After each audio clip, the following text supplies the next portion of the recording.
Before watching the video, guys, remember to give me a like, a share, and a comment to support S, okay? If you guys like S to do any series, please comment below so I can make it. Thank you all very much. The city at night. Heavy rain poured down upon the city. The small silhouette of a black cat sat on the roof of a house under the downpour. Now, for the weather, the heavy rain from last night is expected to last for a week. The observatory has issued a yellow warning for this heavy rain, and it is trending towards an orange level. In a familiar bookstore on a well-known street. Inside the shop, a room bathed in warm yellow light created a cozy and harmonious atmosphere, a stark contrast to the dark rain outside. A pair of hands reached out to take a book from the shelf. A young man with a youthful face and smooth black hair wearing white gloves. As he reached for the book, he whispered to himself, "The rain is so heavy, isn't it? I bet no more customers will come. But what if someone forgot their umbrella and needs a place to shelter, huh?"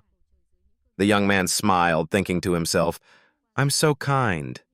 Hopefully these kind and affectionate gestures will help bring in income for me. Ah, no, it's customer gratitude I should be aiming for." On the table sat a hot cup of tea.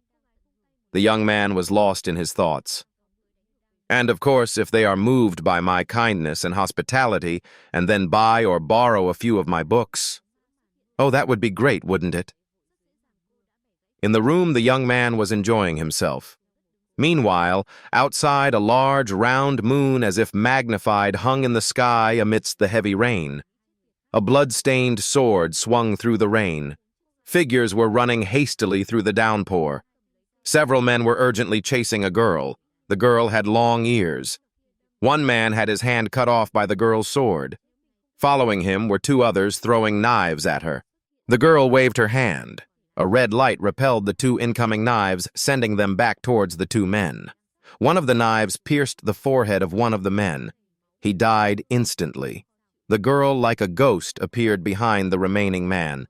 Very easily she broke his neck. She threw the man's body to the ground, standing in the rain, her hands blood-stained and injured. Annoyed, she spoke as blood dripped to the ground. She looked at the blood mixing with the rainwater, thinking, "Damn it, it's over. It seems I've broken 4 ribs, but it's okay." The girl picked up the staff she had dropped and turned to leave. She thought, "But even if the blood is poisoned, recovery will still take at least an hour. If I can't find a hiding place, it will be very dangerous." She turned and left, leaving the bleeding corpses in the street, their blood mixing with the rainwater. As she walked, she saw the bright lights of a bookstore. She lifted her yellow pupils to look at the shop before her. She whispered, "A bookstore." She walked towards it, placing her hand on the doorknob, thinking, even though there are many shops, only this bookstore is still open in this rain, huh? Is it a coincidence or a trap? She placed her hand on the door, steeling her resolve. It doesn't matter. I just need to hide for as long as possible. Let's go inside. After a moment of thought, she pushed the door open. The bell hanging on the door chimed, signaling an arrival. The clear click-clack of high heels echoed in the small bookstore. The girl looked at the young man in front, who was sitting behind a desk reading a book. The young man looked at the girl, smiled, and said, "Welcome." His eyes paused. "I've been waiting for you, a beautiful and brave customer in this rain." The young man looked at the girl quickly, assessing her long ears, a yellow earring, slightly tattered clothes, and a combination of wounds. He thought, "Oh, no matter how you look at it, she has quite a few wounds, doesn't she? I must use everything I have. Merchant Lin. Ah, no, it's the new Lin's healing method." Lin looked at the standing girl and said, "I have hot towels here. Would you like to dry off and warm up first?" The girl looked around then at the towel on the table, silently assessing. "Waiting for me. And he prepared what I need. A bookstore couldn't possibly be this well prepared. This can't be a coincidence. This shop owner must know something." Thinking this, she didn't hesitate to take the towel to wipe her face, drying the water. She said, "Thank you. Keep the heater on." She speculated about the origin of the young man before her. Which organization is he from, the Secret Ritual Tower, or the Truth Society? Or is he the one appointed for the Witch's Night? In the girl's eyes, the young man sitting before her exuded a strange, dark aura. Anyway, this guy definitely can't be an ordinary bookstore owner. The girl leaned her staff on the ground and asked, "You said you were waiting for me." Lin extended his hand towards her and said, "Of course. Fate is sometimes a very magical thing, allowing two strangers to meet." Lin looked at the rain through the window and asked, "It seems you're in a rather difficult situation, aren't you?" A suggestion saying someone is in trouble doesn't necessarily mean it's for business. It's just a simple suggestion. The girl was surprised by the young man's guess. Yes, but once customers connect with their situation and start to grumble about it, that's an opportunity for Mr. Lin to heal their souls and then strengthen the relationship between them. The girl said to Lin, "It's true I've encountered a problem." She thought to herself, "I can't confirm if he's a friend or foe right now. I'll use this opportunity to learn more about his identity and purpose." Lin picked up the teapot and poured a cup of tea for the girl, saying, "You said it's a problem. If I guess correctly, you're having problems with your relationships, aren't you?" He spoke vaguely, a simple trick used by liars and also by Mr. Lin. Speaking must create ambiguity, and then it will create opportunities for both them and yourself. The girl was once again surprised by Lin's words. Watching Lin's extremely gentle actions, she thought, "What is he saying? If he's not trying to confuse me, then he must know something, right?" Lin Jie pulled out a chair and said to the girl, "Why don't you sit down first?" The girl sat down on the chair, her heart full of suspicion. An outsider like him knowing about Bailan's betrayal of me in such a short time. With just that amount of time, he wouldn't know unless it had been planned from the beginning. Unless he had controlled everything from the very start. The girl reached out and touched the hot teacup, looking at her reflection in the tea.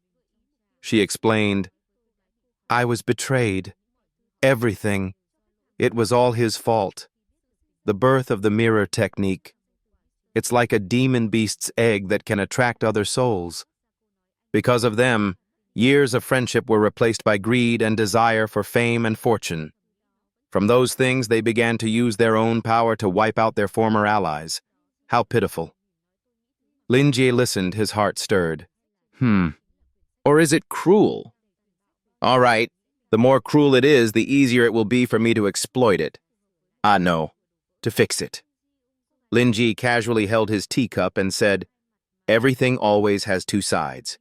Even though you were betrayed, isn't this an opportunity to understand that person better?" Hearing Lin Jie's words, the girl became even more certain of her guess that the young man before her had realized everything. She thought, "It seems he knows everything. He said that as long as there's a reason for their ambition to rise, it will still happen today. It's just a different time and reason." The girl lowered her eyes and said, "You're right.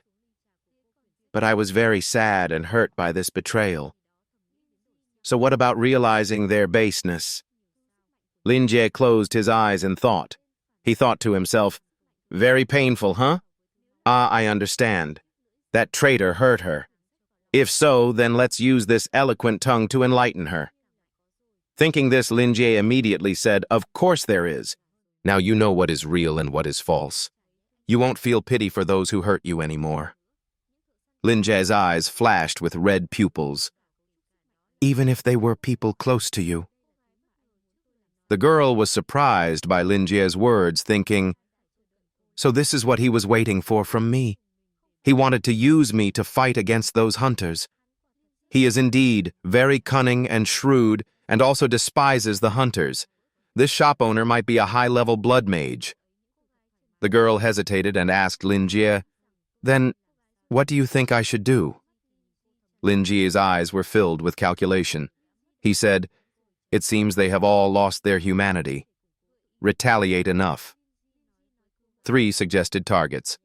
Lin Jie said to the girl, "You don't need to be gentle with people like them. giving my customer a reasonable suggestion after understanding the situation. Those are the renowned words of Mr. Lin in normal conversations. The girl was startled, sweat breaking out. She said, "Are you saying I have to lose my humanity? I'm not mentally prepared for that yet." Lin Jie thought to himself, "Not yet, huh? But it's close. Time for business." Lin Jie smiled and said, "I think what you need." Lin Jie placed his hand on the book on the table. "Is this book?" He stood up and pushed the book towards her, thinking, "I've read Rousseau's Confessions. A book like this would suit a lady who has just been heartbroken like her." The girl stared at the cover of the book, which had the words, "Blood and Monsters." Her face was covered in sweat. She thought, "Blood and Monsters, I've never heard of it. Why is he showing me this book at this time?" When she opened the pages, a strange, bright red, blood-like aura seemed to pour out from them, pulling her into the world of the book. She was startled and terrified, looking at the blood-red aura and claws surrounding her. "What is this?" The girl felt as if she had been stripped naked, her entire body bare and bound by tentacles. She screamed, "Ah, is this a supernatural transformation?" She imagined a pair of eyes dripping blood like a waterfall into her teacup. The book snapped shut. She seemed to have realized something. Supernatural transformation. The power contained in blood. The power of these hunters originates from these monsters. They receive a part of their power through infection with this dangerously contaminated blood. The girl clutched the book tightly to her chest as if she had a plan. The higher the efficacy, the more toxic the blood and the stronger the hunter will be. But the side effects of supernatural transformation will become more terrible and dangerous. Her eyes looked towards Lin Jie. Could it be that he has the ability to control contaminated blood hunters need it to survive? This would reverse the entire power structure. The girl asked Lin Jie, Is this what you want me to do?" Lin Jie, like someone holding all destinies in his hand, said, "Yes, I need you to do it. You absolutely must, not to repent, but to truly face yourself." Lin Jie achieved his wish, thinking, no matter how strong they may seem, a girl with a broken heart is so sentimental. I can only say some comforting words to her and recommend a good book, that's all. The girl trembled, hugging the book, while Lin Jie looked at her, thinking, but she looks like she's about to cry. Lin Jie placed his hand on her shoulder. He thought, maybe I should say something to boost her confidence. Lin Jie said, "Every time the final branch is sounded, I will appear before the Supreme Judge with this book in my hand and then declare, because I did so." Lin Jie, like a high-level puppet master, seemed to be instilling thoughts into the innocent girl's head. "These are all my thoughts as if they are my own." Lin Jie explained to her, "Everyone has a beastly nature, right?" He thought, "Don't worry, my ability is to make everything tragic." Ah. Lin Jie looked at the girl with a determined gaze. "Confront it and trust me. You will be reborn." 4 decisive decisions after the customer has revealed their emotions guide them on the right path. Use their inherent confidence and then solve the problem. These are Mr. Lin's little tips on communication. Have you all learned them? Lin Jie picked up his teacup and smiled at her. "This is for a new tomorrow. Bottoms up." The girl also picked up her teacup and clinked it against Lin Jie's, saying, "Thank you for your guidance. I will follow it." The girl gulped down the tea. Lin Jie was surprised, thinking, "Huh? It's boiling water. She really did it." Lin Jie watched the girl in front of him drink boiling water like it was cold water, trembling. He thought, I just wanted to warm her stomach, but she seems fine. She must have a very healthy body. Lin Jie waited until she finished the hot tea, then pointed to a card on the table and said, "Then please fill out this library card." The girl signed her name on the library card as Ji Jishu. Lin Jie picked up the library card and looked at it, thinking, Ji Jishu. I remember a famous millionaire once developed an underground district and called it Jibo Nuo. Lin Jie's eyes lit up. Isn't that the name of his only daughter? What a great success. Lin Jie looked at Ji Jishu as if looking at a walking money pot. I'll be able to trick. No, have enough money to renovate the storefront. Calm down. I need to think carefully. Lin Jie stood up and said to her, the borrowing period is 1 month. You can extend it for a maximum of 1 more week. Lin Jie handed her a red umbrella. The rain is still very heavy, so I'll lend you an umbrella too. Remember to bring it back to me when you return the book. Jijichu took the umbrella and said, thank you for your help. May I know more about you? Before leaving, she asked Lin Jie this. Lin Jie was quite surprised, thinking, me?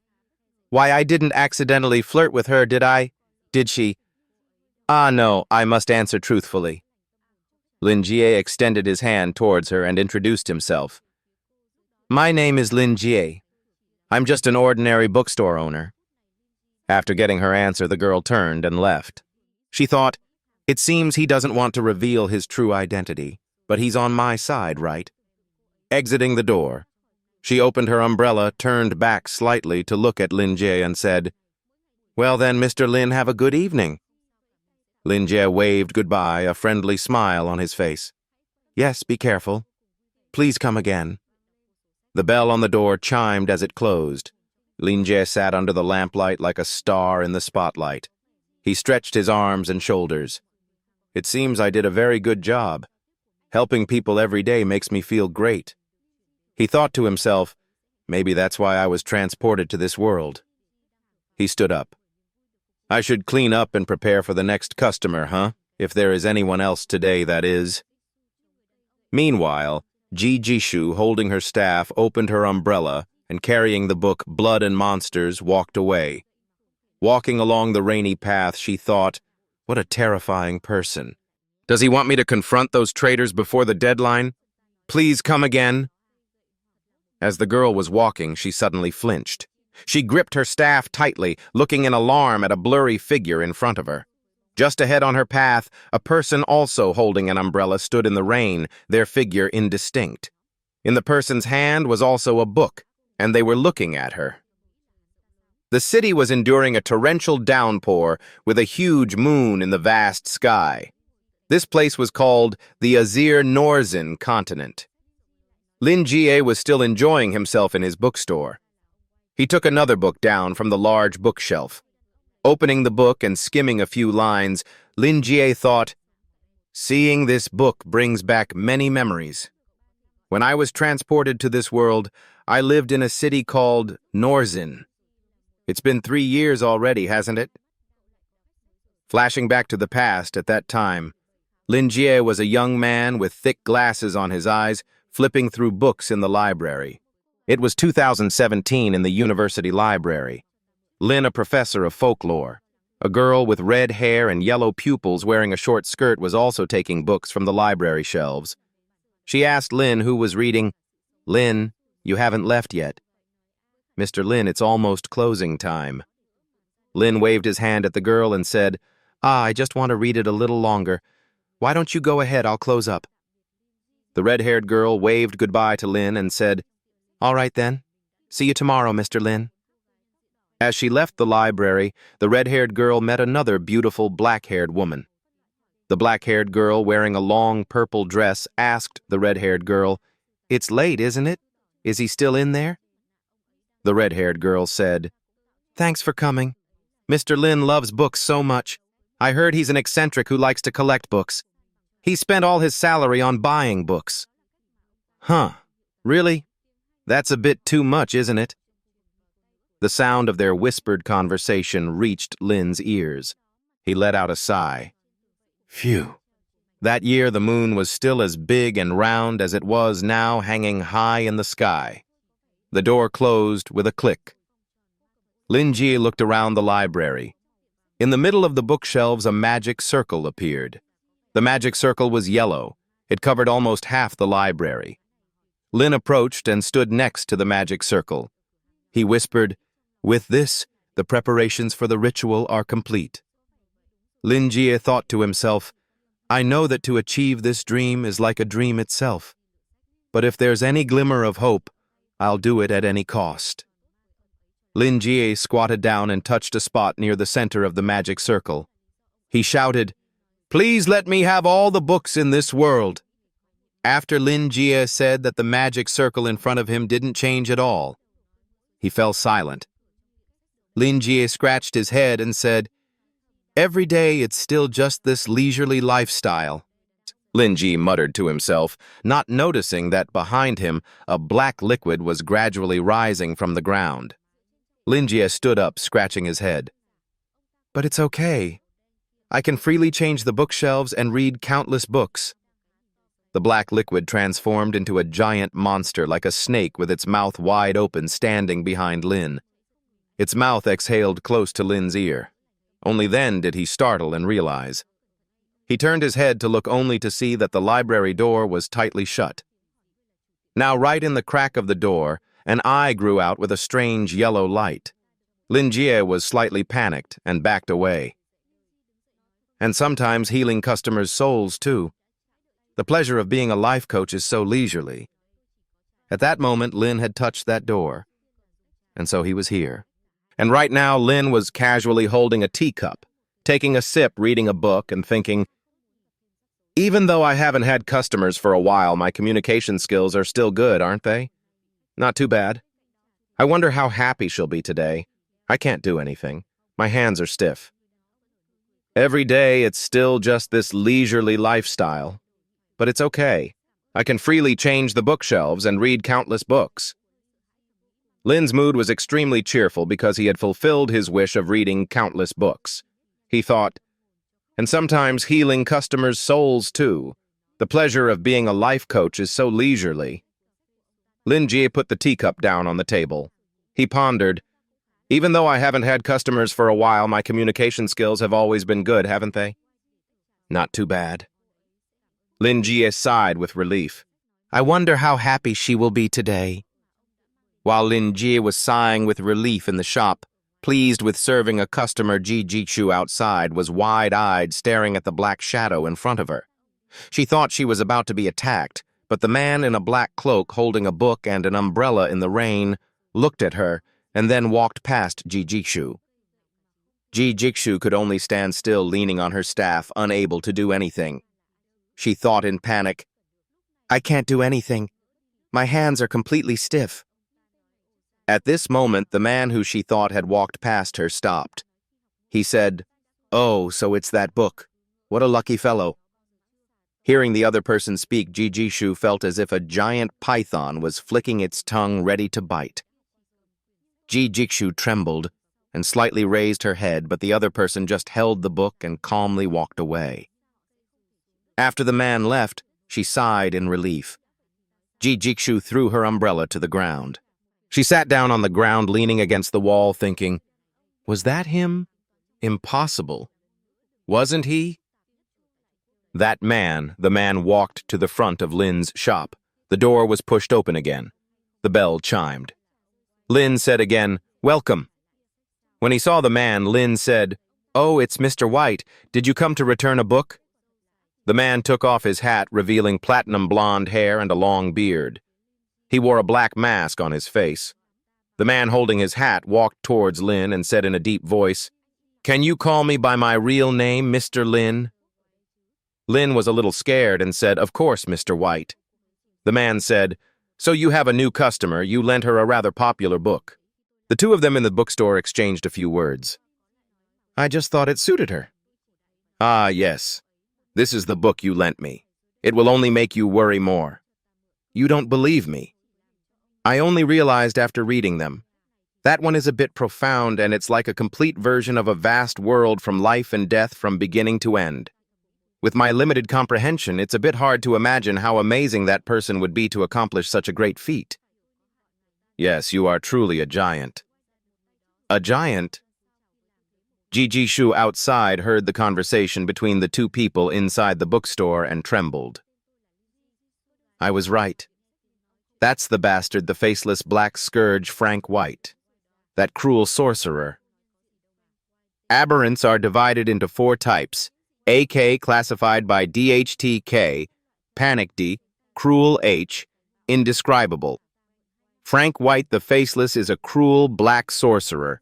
What symbolizes him is the mask he wears, and the blood he sold also gave him a tragic blue pupil.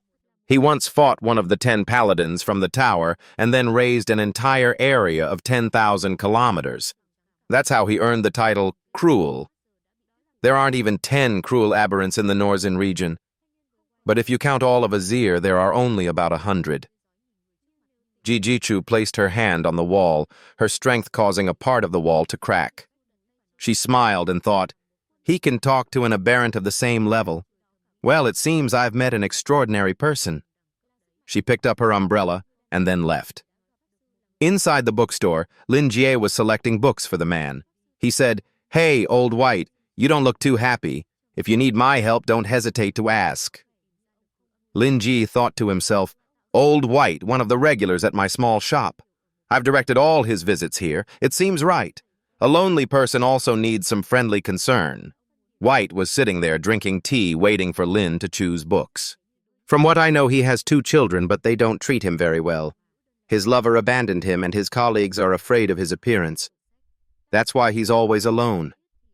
A truly lonely person. Lin Jie smiled, thinking, how nostalgic. When I first met him 2 years ago. 2 years ago, it was also raining cats and dogs, just like now. The door of the bookstore was pushed open, the bell jingling. Lin, wearing glasses and reading, smiled and said, "Welcome." At that time, he looked at the man in a black cloak with eyes hidden in shadow and thought, "Oh, my business acumen tells me this customer has a story. Based on his attire, he seems quite well off. He's also covering his face. How cold." Lin's analysis was almost entirely correct with just one look. His spiritual life is clearly lacking. He must be a scholar. Lin's professional radar was running non-stop at that moment. He calculated in his mind, it's like I have a chance to heal his soul. If I do it carefully, he'll come here often. At that time, White spoke in a cold voice, holding a book. "Are you the shop owner? I wonder if you collect old books. This book has been with me for a while. It must have some value." Lin Jie stood up and said, "Yes, this shop always offers a very wide range of services. Please wait a moment." Lin Jie pushed a teacup towards White and said, "I only have black tea, is that all right?" He thought, first use tea to break the distance between us. But at that time, White was still cold and said, "No need. This old man is very afraid of people. I don't want any more trouble." Lin Jie extended his hand towards the man. "You're a customer. Why should I be afraid of a customer? Besides, focusing on appearance instead of the heart is foolish, isn't it?" Hearing that, the man smiled and took off his black cloak. He draped the cloak over his arm, smiled, and said, "Then I'll accept your offer. Thank you for the tea." At that time, Lin Jie looked at White's face and was also a bit scared, thinking, Mask. The mask he chose is even weirder than...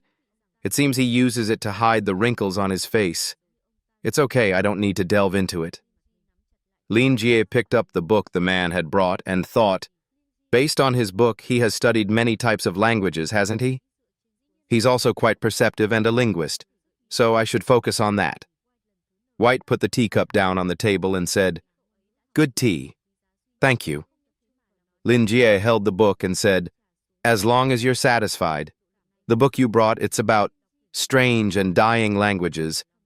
These characters are truly magical, very impressive."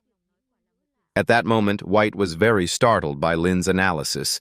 He looked at Lin and thought, he can sense the magic from them. How is that possible? I prepared them with an exorcism. Even a cruel aberrant couldn't sense any abnormality, and he's been relaxed with me since I entered the shop. This person, who is he?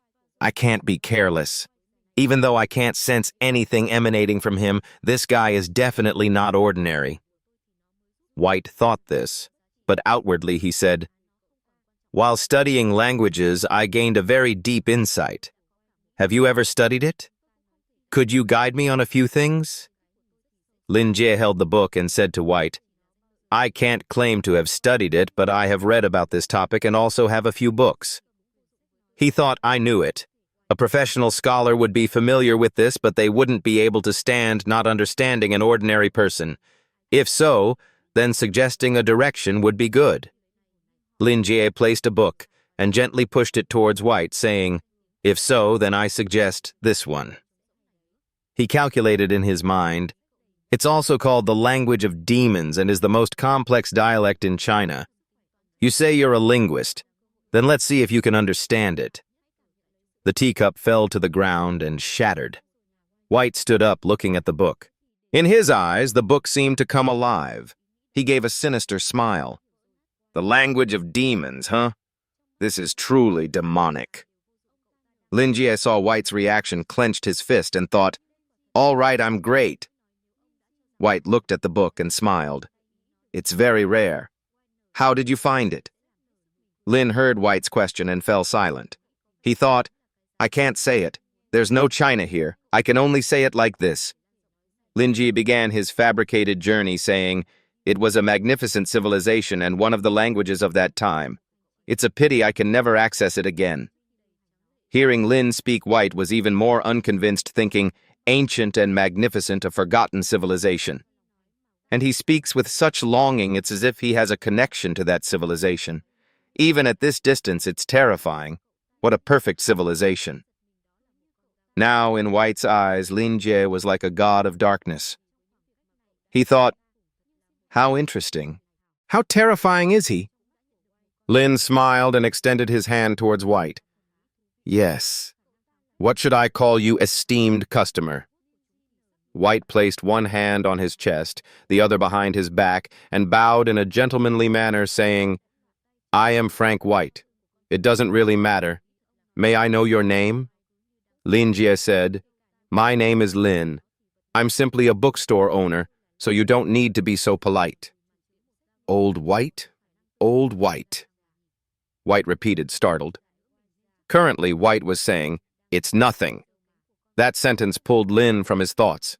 White said, "I've just encountered something new in my research." White smiled, resting his hand on his chin, looking at Lin. "Also, thanks to the demon language book you lent me 2 years ago, I've found a new research path. But I need more evidence like that book." Lin heard White speak and thought, "Old White still calls it the demon language. What a humorous scholar." The current Lin Jie smiled and asked, "Does that mean you want to borrow a similar one? 40 years ago, snow covered an entire vast forest. The fresh green branches were now blanketed in white. A crow perched on a branch cawing. A young man, white with silver hair and blue pupils, smiled brightly at the person in front of him. A tall, elderly man wearing a crown sitting on a throne looking at young White standing on a cliff and saying 2 words, "Die." The mouth of the man wearing the crown twitched, saying those 2 words. The entire land beneath White's feet seemed to tremble. That was the power of a sorcerer. The man wearing the crown said, "A sorcerer is one who controls the power of language. White sorcerers write spells while black sorcerers chant incantations. As a black sorcerer, if you can find the sound from your soul and create a language of your own, you will keep things at an extraordinary level." The present-day White, remembering those words, wasn't startled. Lin Jie asked, "So you want to borrow a similar book, right?" White said, This book is a bit too abstract and it seems to be only a part of a single language. It's closely connected to culture and customs. I need something easier to understand than this." Lin Jie rested his chin on his hand, pondering. Let's see. Please wait a moment." Then Lin turned around and started searching. White held his teacup, sitting on a chair, watching Lin search, thinking, "Mr. Lin seems as selfless and generous as before. 2 years ago, I was in an extremely difficult situation when confronting that bastard Joseph. And then, when the path ahead became obscure, he was the one who guided me. He did a rare thing for me without a second thought, and even managed to hide his power from a cruel one like me." White thought, "This shop owner learned from a monk beyond any describable rank. It's been 2 years. I've also found some evidence of forbidden spells. The knowledge in those books is all thanks to the wisdom of this scholar. I need to show my sincerity. At this moment, Lin, from his massive pile of books, found the book he needed. He pulled out a chair and sat down opposite White, saying, "Sorry to keep you waiting. Though it's a bit presumptuous, I think it will suit you." Lin handed the book towards White. White reached out with both hands to receive it. Lin said shyly, "To be honest, I'm actually quite confident in this field." When White saw the cover of the book, a round yellow eye at the top along with the book's title, White was startled and stood up, saying, "A long, long time ago, fate was changed." Lin said, "Yes, a long, long time ago." White admired Linjie even more, thinking, so that's how it is. A talented scholar who researches even forbidden fields could be shunned by everyone and hunted by the authorities. And these forbidden magics are extremely dangerous if people find out, and they could turn the world upside down. This is an incredibly rare book. White held the book in his hand, hesitating. "This book.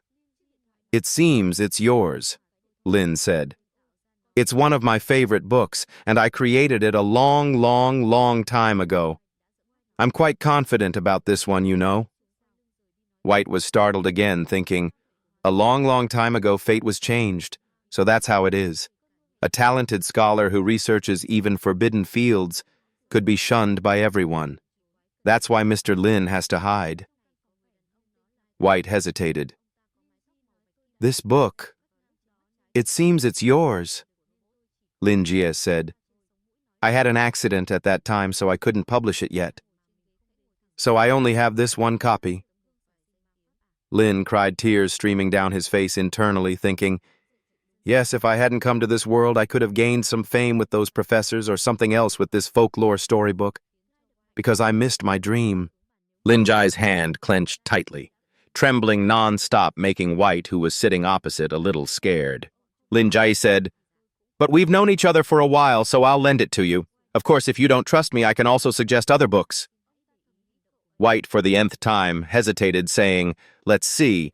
He thought, he gave me his only precious copy, not only that, but an unpublished spiritual work.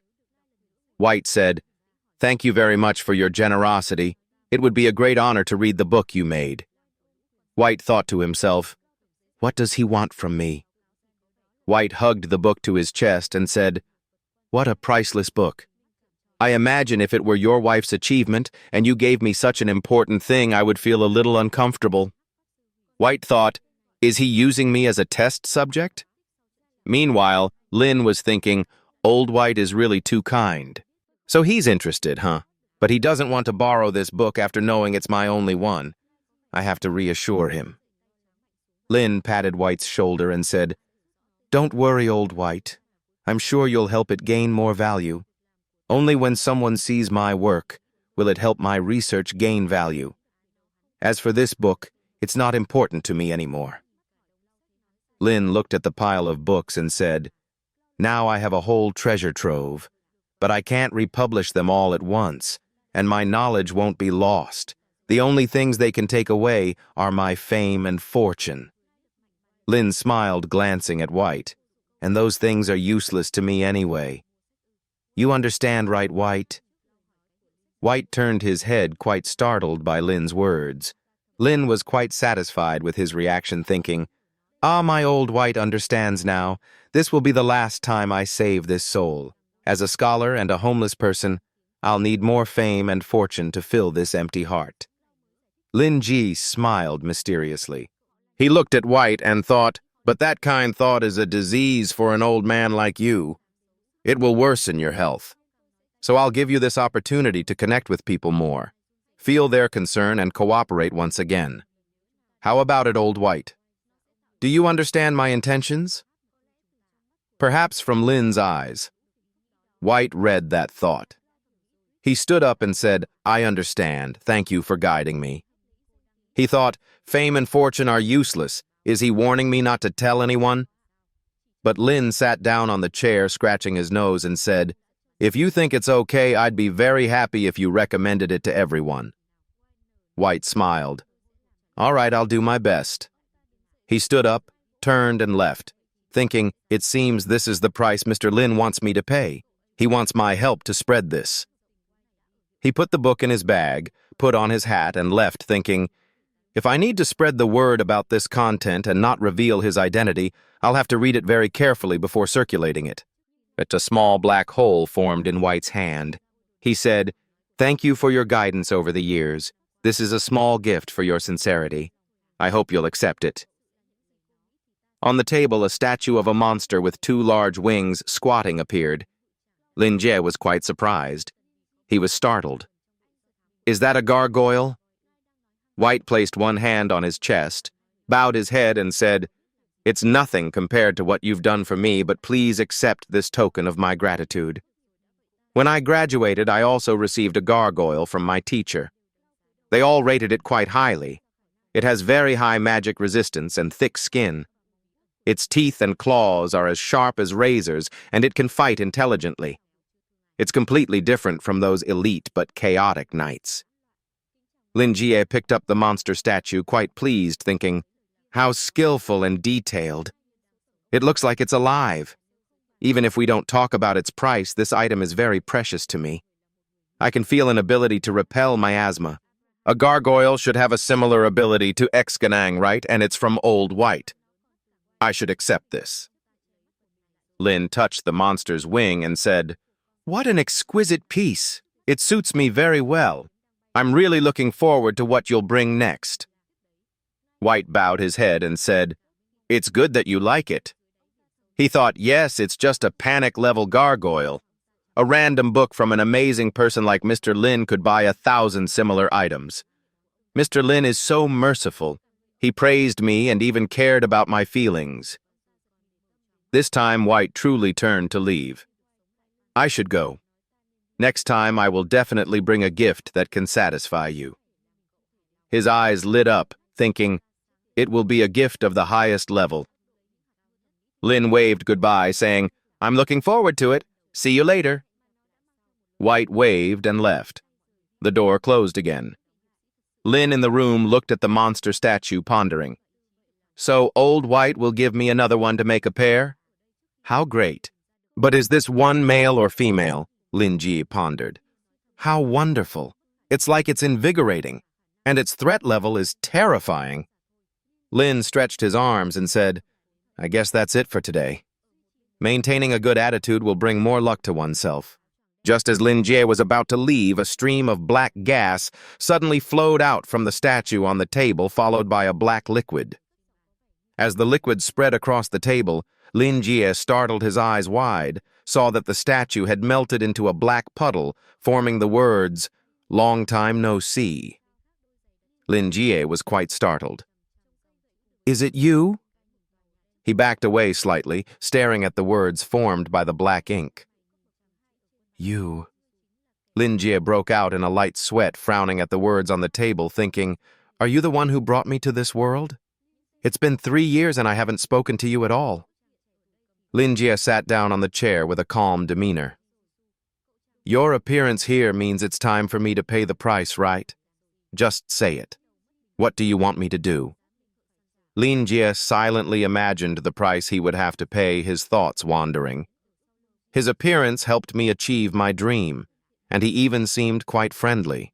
So I thought he was just a spirit similar to the one inside that magic lamp. I didn't think I'd ask him anything too foolish. As Lin Jie was lost in thought, his eyes suddenly widened. He looked at the words on the table. The black ink had written another line, The reason I've awakened is that you have completely paid it off. Lin Jie was shocked, unable to believe it. He asked again, Is it because I had W recommend my book to others? The black ink formed a Y. Lin Jie was very surprised and hesitated before asking further. So that's all you wanted me to do? The price I had to pay was to have others recommend the book I wrote. He clenched his fists. How does that benefit you? The black ink once again formed, Yes. Lin Jie stood up joyfully. Well then, no problem, I've already done my best. After Lin Jie finished speaking, the black ink disappeared, leaving him alone in thought. Outside, the rain was still pouring down heavily. In a building opposite, a person in a black cloak stood high up observing the city. He wore a black mask, covering half his face, revealing only his eyes. He held a phone reporting to the other side. Jack here reporting. I've found the location of the faceless black-scaled wild at 23 Noken Street. It seems he just had an encounter with a hunter. Additionally, he sat inside a bookstore for a full hour. It's truly suspicious. I suspect that bookstore is where those dark magicians gather. The person on the other end of the phone was a girl with glasses and brown hair. She asked, startled, "A gathering that's incredibly valuable information. I'll organize it and report back to Joseph. Return and give me a detailed report." Suddenly, a loud clap of thunder echoed. Jack replied to the other side, "Understood." After the thunder, a voice resonated from behind him. Wild, appearing like a ghost behind Jack, said, "A rather bold little mouse we have here." Jack jumped, startled. He immediately retreated, drawing a dagger intending to attack Wild, but one of Wild's hands pressed down hard on the black mask on his face. Wild opened his mouth and said, "Die." Then, with a single move from Wild, Jack was eliminated. The phone he was reporting on fell to the ground. A voice came from it. "Oh, what happened? Are you—" Before the person on the other end could finish, Wild's foot crushed the phone. Wild once again pulled his hat brim low turned and walked away, saying, "Truly audacious daring to spy on a citizen's residence. Death is too merciful for this act." The rain grew heavier. Inside a large building in a room, a silver-haired man knocked on the door. "Sir Knight, I have some strange matters to report immediately." Inside the room, the man named Knight sighed and took off his glasses. He had platinum blonde hair, a scar across his left eye, and hands that looked like robot prosthetics. He rubbed the bridge of his nose. "Come in, Claude." Claude pushed the door open and entered. Knight, sitting on his chair, sat up straighter. "What happened with the magic-generating mirror? Those hunters?" At this, Knight slammed the table and stood up. "Those vermin in Noken." Knight's shout made Claude, who had just entered, jump. Knight slammed his robotic arm on the table. "If it weren't for them, I could have been enjoying my carefree retirement at home. I swear I'll use their mother's tombstones as punching bags for Haja." Knight's arm slammed down, denting the table. Claude pushed up his glasses, trembling. "Sir, please mind your actions." Knight said irritably, "What? Didn't you close the door?" Claude, startled, fell silent. Holding a list, she said, "I apologize, sir. This is another new case." Knight sat back down, calmly asking, "New sounds refreshing. Go on. This had better be more important than the actions of those bastards." Claude, holding the list, said, "Based on the report, it seems he discovered Wild's location before he died." Hearing this, Knight was startled, his eyes wide. He grinned, revealing a set of straight teeth. "Who was it?" Claude pushed up his glasses. "Frank Wild, sir. The destructive dark sorcerer, also known as the Faceless One. He went missing after the battle on White Hills 2 years ago, and we've placed a bounty on him. I didn't think he'd survive, but only if you believe what he did." Knight seemed very interested in Wild. He stood up, leaning his hands heavily on the table, and said with an interested tone, "No one understands that vermin better than I do, so he finally crawled out of the sewers. Just thinking about him being here in Noken makes me want to smash his head in and watch his brains explode." Knight glanced at Claude. "So what was he doing at 23rd Street? Claude flipped through the list. "The report ends here, sir. Wild killed our spy. We only know he went into a bookstore, stayed there for about an hour, and also bought or borrowed a book." Knight slammed the table for the nth time, shouting, "A dark sorcerer using his words as a source of power from buying books. Nonsense." Knight looked at Claude. "That bookstore, have you looked into it?" Claude replied, "Yes, sir. That bookstore belongs to the Ash Chamber of Commerce. They opened it 3 years ago and have a considerable reputation, but not many customers. We suspected it was a gathering place for dark sorcerers." Knight pressed, "So what aren't you sure about?" Claude then explained in detail. "It's about the Ash Chamber of Commerce, sir. They are followers of the Druids. They are devotees of nature and the forest, so it would be very strange if they were involved with dark sorcerers. The more Claude spoke, the tighter Knight's fist clenched. Under Knight's deathly gaze, Claude trembled and continued, "We would also tarnish the image of the Ash Chamber of Commerce if we acted rashly. It would create repercussions and go against the Tower of Secret Correspondence." Knight's hand slammed hard against the wall. "Those troublesome shell-eaters," Claude thought to himself. "Druids don't eat shells." Suddenly, Knight turned his head to look at Claude and yelled, "You're thinking I'm overreacting, aren't you?" Claude trembled. No, sir." In the blink of an eye, Knight was right in front of Claude's face, making her jump. Knight shouted, "I ask you, what is the duty of us, the Knights of Honor?" Claude, trembling and sweating profusely, replied, "To eradicate evil and bring peace, sir." Knight patted Claude's shoulder. "If that's the case, then we cannot forgive any evil beings or those associated with them. It's right and proper." Wilde was in that bookstore for over half an hour. Do you think he was just in there chatting, reading books, and sipping tea? The truth was, Knight had guessed all of Wilde's actions in the bookstore correctly. But Knight himself dismissed it, saying, "What the hell does that even mean?" He shouted, "Oh, my dear disciple Claude, do you really think a terrifying, venomous dark sorcerer like him would just go in there to read books? If that's truly what you think, I'll fill your shoes with sharp spikes and kick you sky high." Claude, frightened, said, "But sir, the Ash Chamber of Commerce holds a 40% stake in our reconnaissance team." Knight, who had been speaking passionately, suddenly fell silent as if his connection was cut. The two stood looking at each other, unsure what to do next. Then Knight, as if giving in, took his coat from the rack, put it on, and headed out, saying, "All right.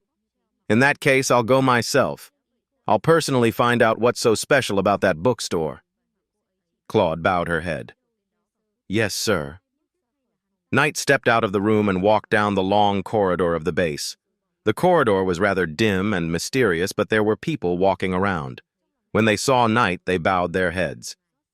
"Good afternoon, sir." "Sir Radiant Knight, have you eaten yet?" "Greetings, sir. You've worked hard as always." Knight ignored these remarks and stepped into the elevator. He pressed the floor button. Inside the elevator, he read Lin Jie's introductory file, murmuring, "Lin Jie, I'll personally find out what kind of person you are." The man, whose real name was Abraham Joseph, had once been one of the 10 Radiant Knights. Suddenly, his eyes widened, and his whole body felt like it was falling into a black hole. He covered his eyes. Damn it, am I having hallucinations again? Why now? Before his eyes, a sword seemed to be hovering. He said, "The curse of the demon sword, Candela? You are like falling into the bottomless abyss of the vast ocean." He felt as if tentacles from the deep sea were binding him tightly.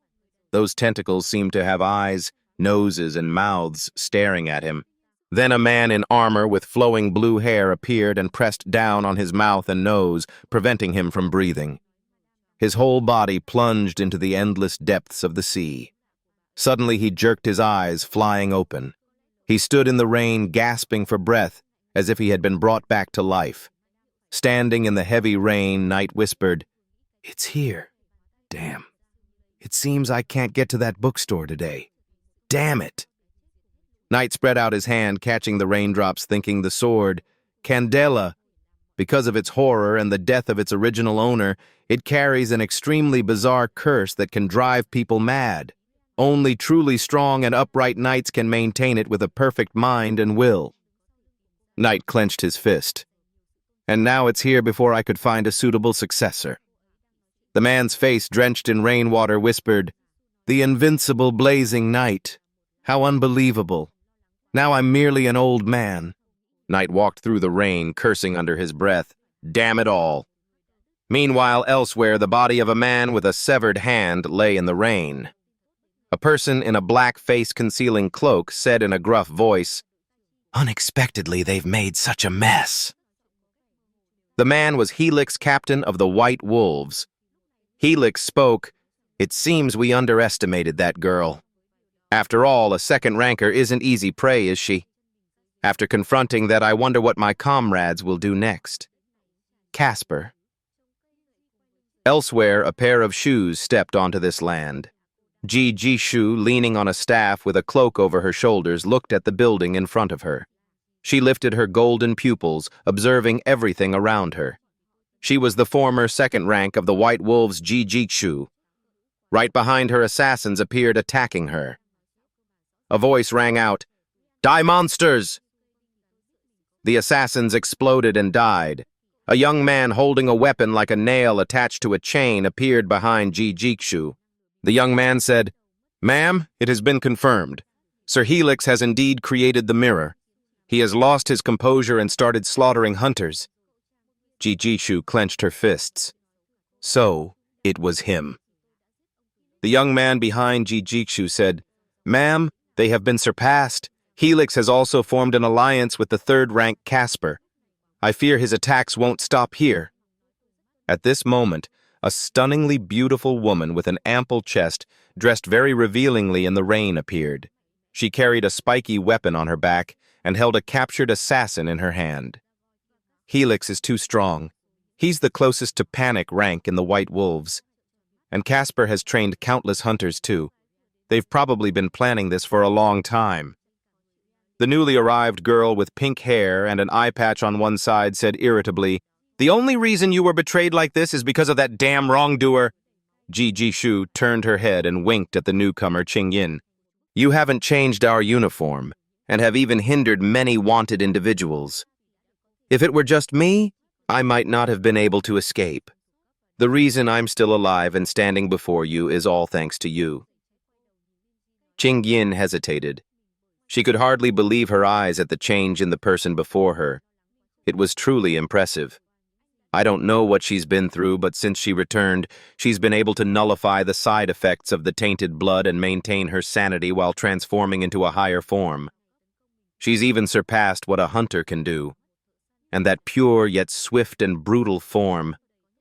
It's like Ji-Shu's silhouette, a great wolf howling under the moon. A bearded man suddenly spoke, like a goddess. Even though Captain No Helix and the others are extremely strong, almost reaching the panic threshold, you are truly a panic-level hunter. The man wearing a hat with 2 mustaches under his nose smiled. "Whenever you transform, whether it's Helix or Casper, they'll be dealt with by you swiftly."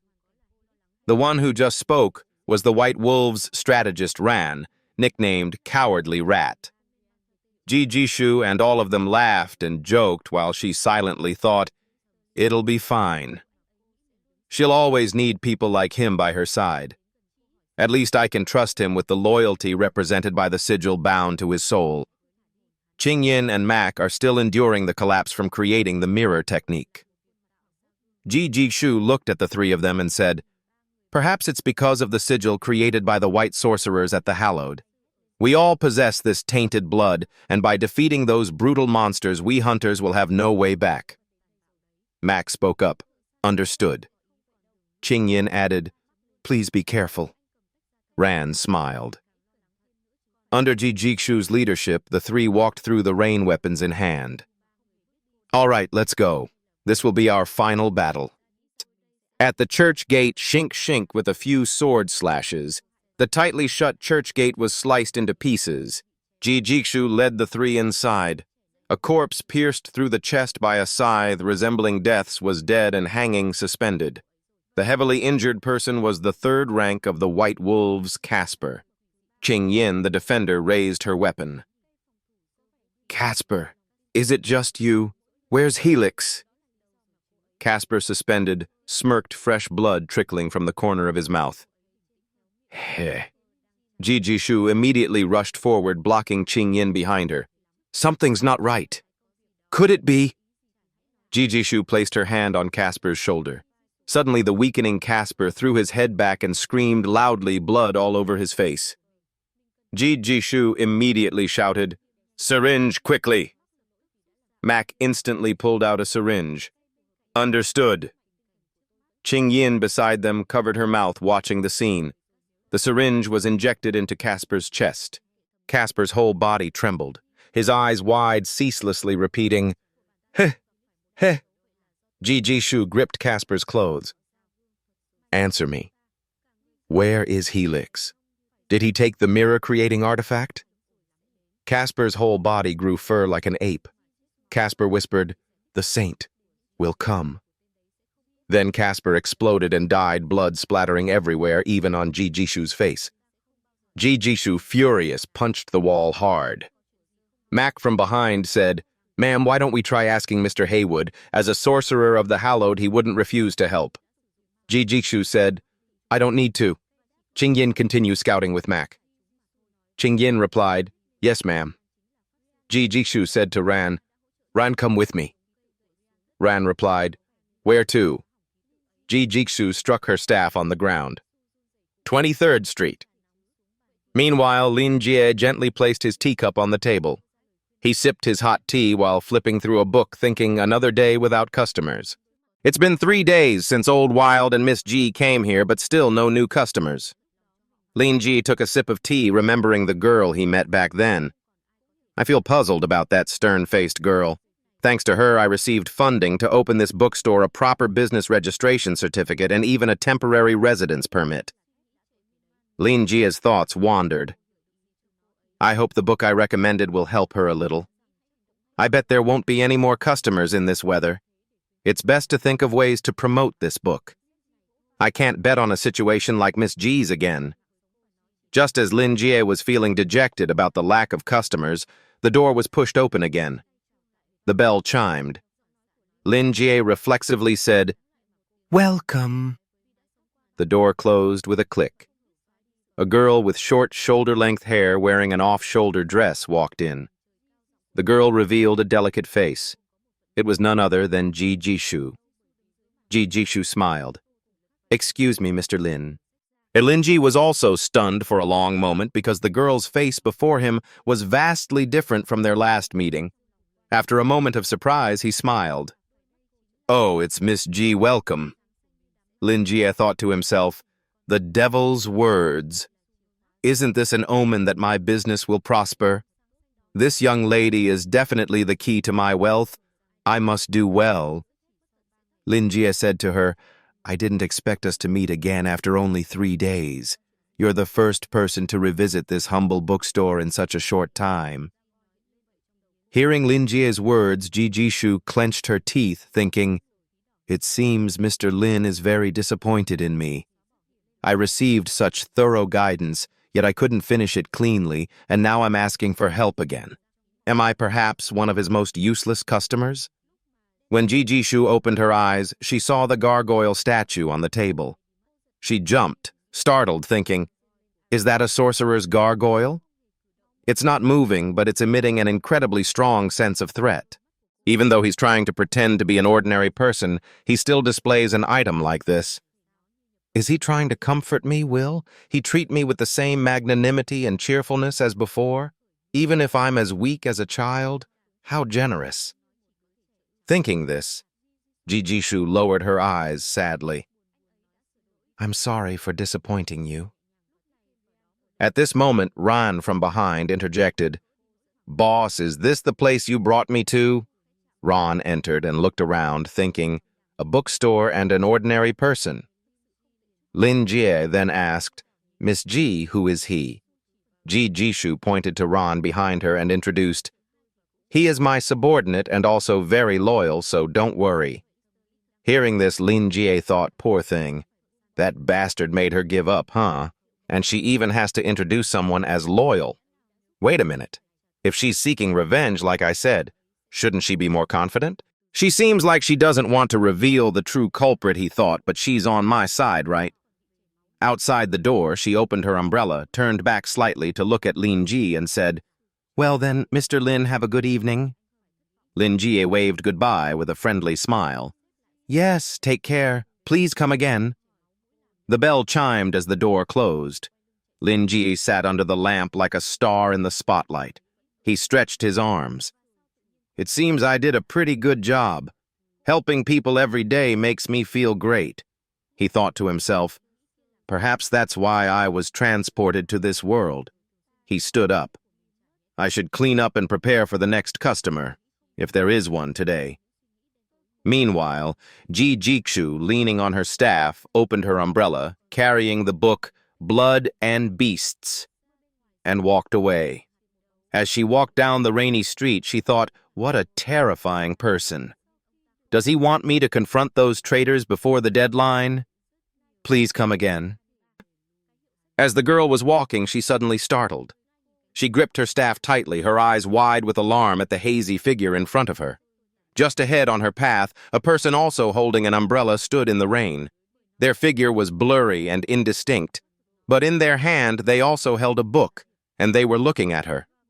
The city was enduring a torrential downpour with a large moon hanging in the vast sky.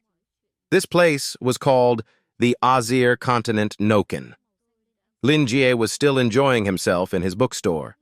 He took another book down from the large bookshelf, opened it, and skimmed a few lines. Lin Jie thought, seeing this book brings back so many memories. When I was transported to this world, I lived in a city called Noken. It's been 3 years already, hasn't it? Going back a bit into the past at that time. Lin Jie was a young man with thick glasses perched on his nose, flipping through books in the library. It was 2017 in the university library.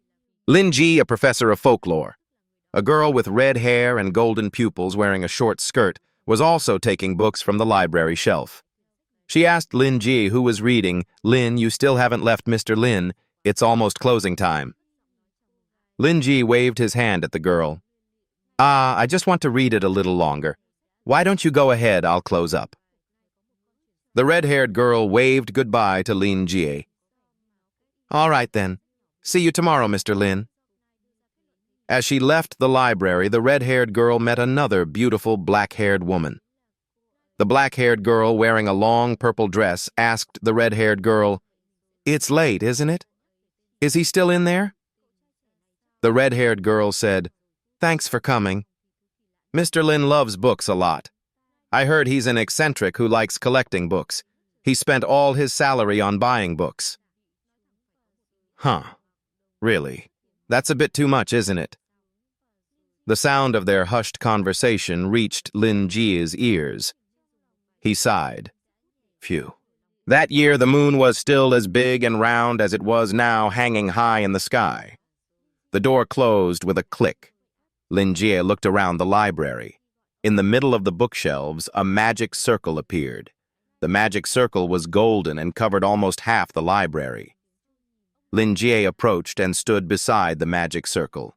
He whispered, "With this, the preparations for the ritual are complete." Lin Jie thought to himself, I know that achieving this dream is like a dream itself, but if there's any glimmer of hope, I'll do it at any cost. Lin Jie squatted down and touched a spot near the center of the magic circle. He shouted, "Please let me have all the books in this world." After Lin Jie said that the magic circle in front of him showed no change whatsoever, he fell silent. Lin Jie scratched his head. "Every day it's still this leisurely lifestyle," Lin Jie muttered to himself, not noticing a black liquid slowly rising from the ground behind him. Lin Jie stood up, scratching his head. "But it's okay. I can freely change the bookshelves and read countless books."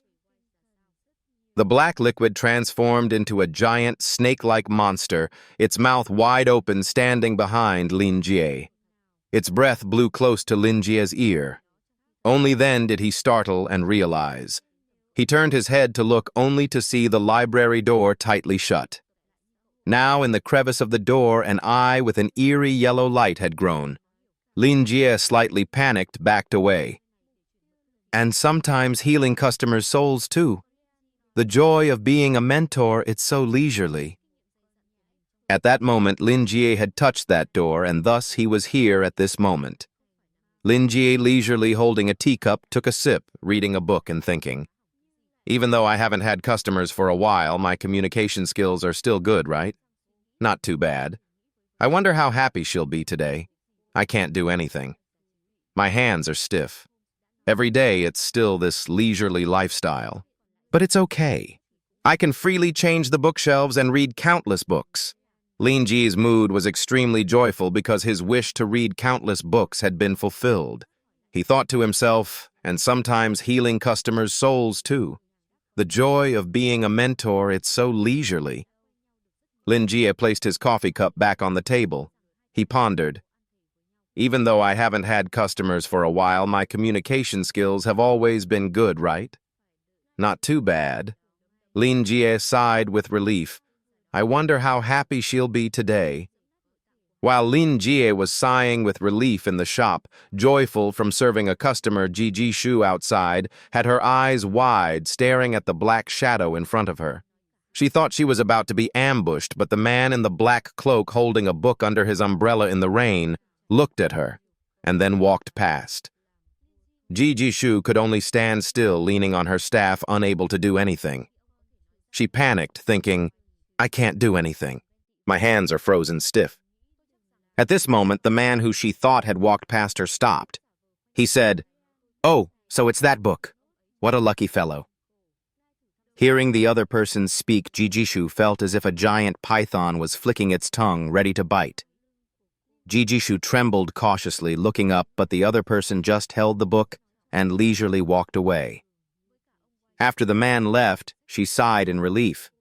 Ji Shu threw her umbrella to the ground, sat down, slumped against the wall, thinking, was it him? Impossible. Didn't he? The man walked to the front of Lin Jie's store. The door was pushed open again. The bell chimed loudly. Lin Jie said again, Welcome. When he saw the man, Lin Jie said, Oh, it's Mr. Wild. Did you come to return a book? The man took off his hat, revealing platinum blonde hair and a long beard. He wore a black mask on his face. The man holding his hat walked towards Lin Jie and said in a deep voice, Can you call me by my real name, Mr. Lin? Lin Jie, slightly scared, said, Of course, Mr. Wild. The man said, So you have a new customer. You lent her a rather popular book.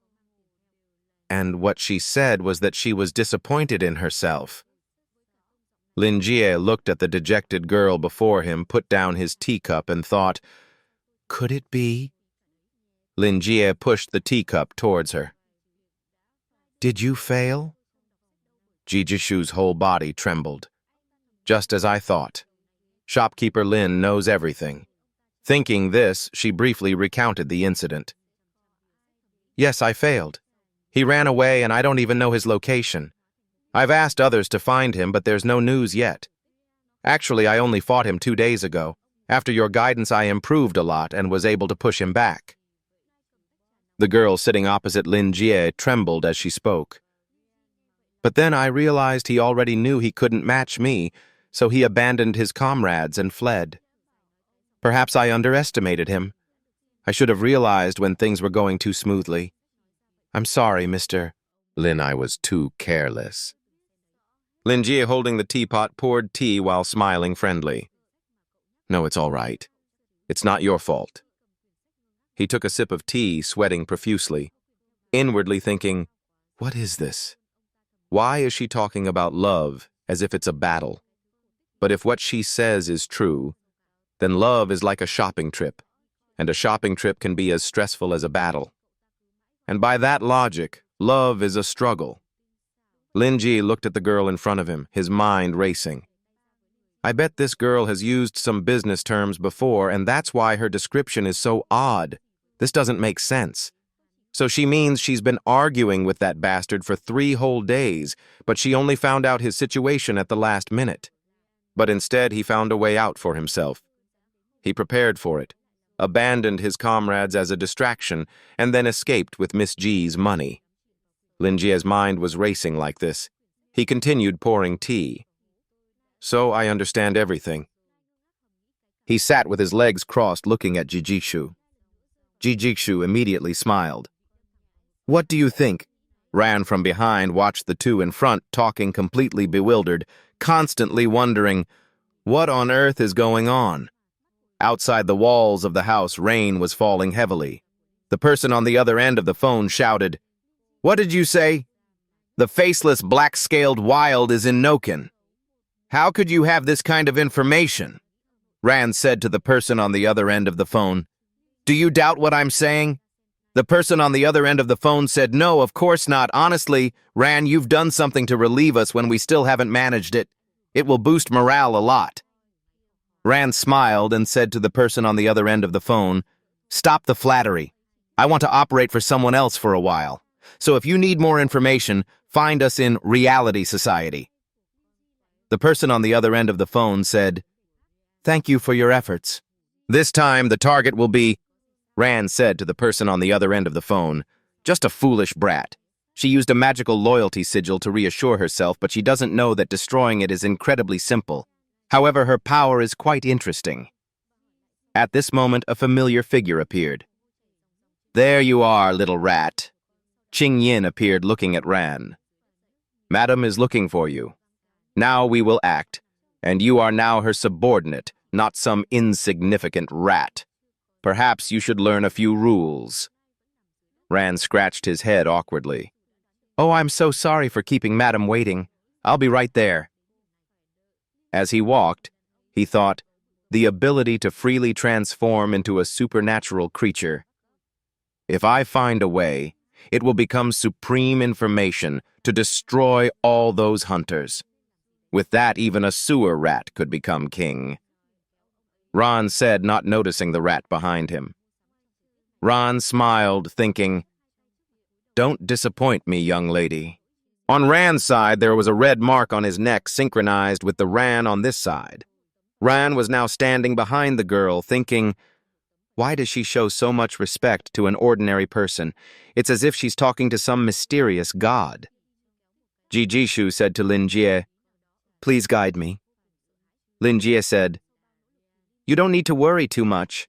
It's actually simpler than you think. Your current enemy isn't him, but something else. What makes you afraid is the fear within you.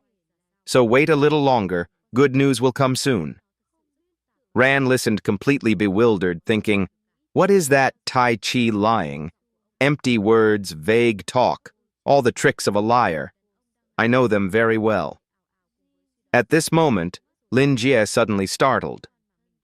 "Sorry, please wait a moment. I need to finish a few things and we'll be back in 5 minutes." He looked at his feet under the chair, thinking, it's all gone. I didn't think anyone would come and drink so much tea. Lin Jie turned and left. Ran, seeing this, said to Jijishu, "Please listen." "What are you doing, boss?" Jijishu pointed at Ran and scolded. "What do you mean by talking like that, so impertinent? I told you to come here only because your information is useful, not because I trust you. I know all about that attitude. How audacious!" Ran was startled. Audacious. But he's lying. "It's so obvious," Ran shouted at Jijishu. "Well, I know I might be a bit audacious, but I know this better than anyone. His tricks are extremely sophisticated, but I can still find 3 people with deceptive talents like this. I don't want to keep seeing him manipulating you." Jijishu drew her sword and pointed it at Ran's neck, scolding, "Shut up.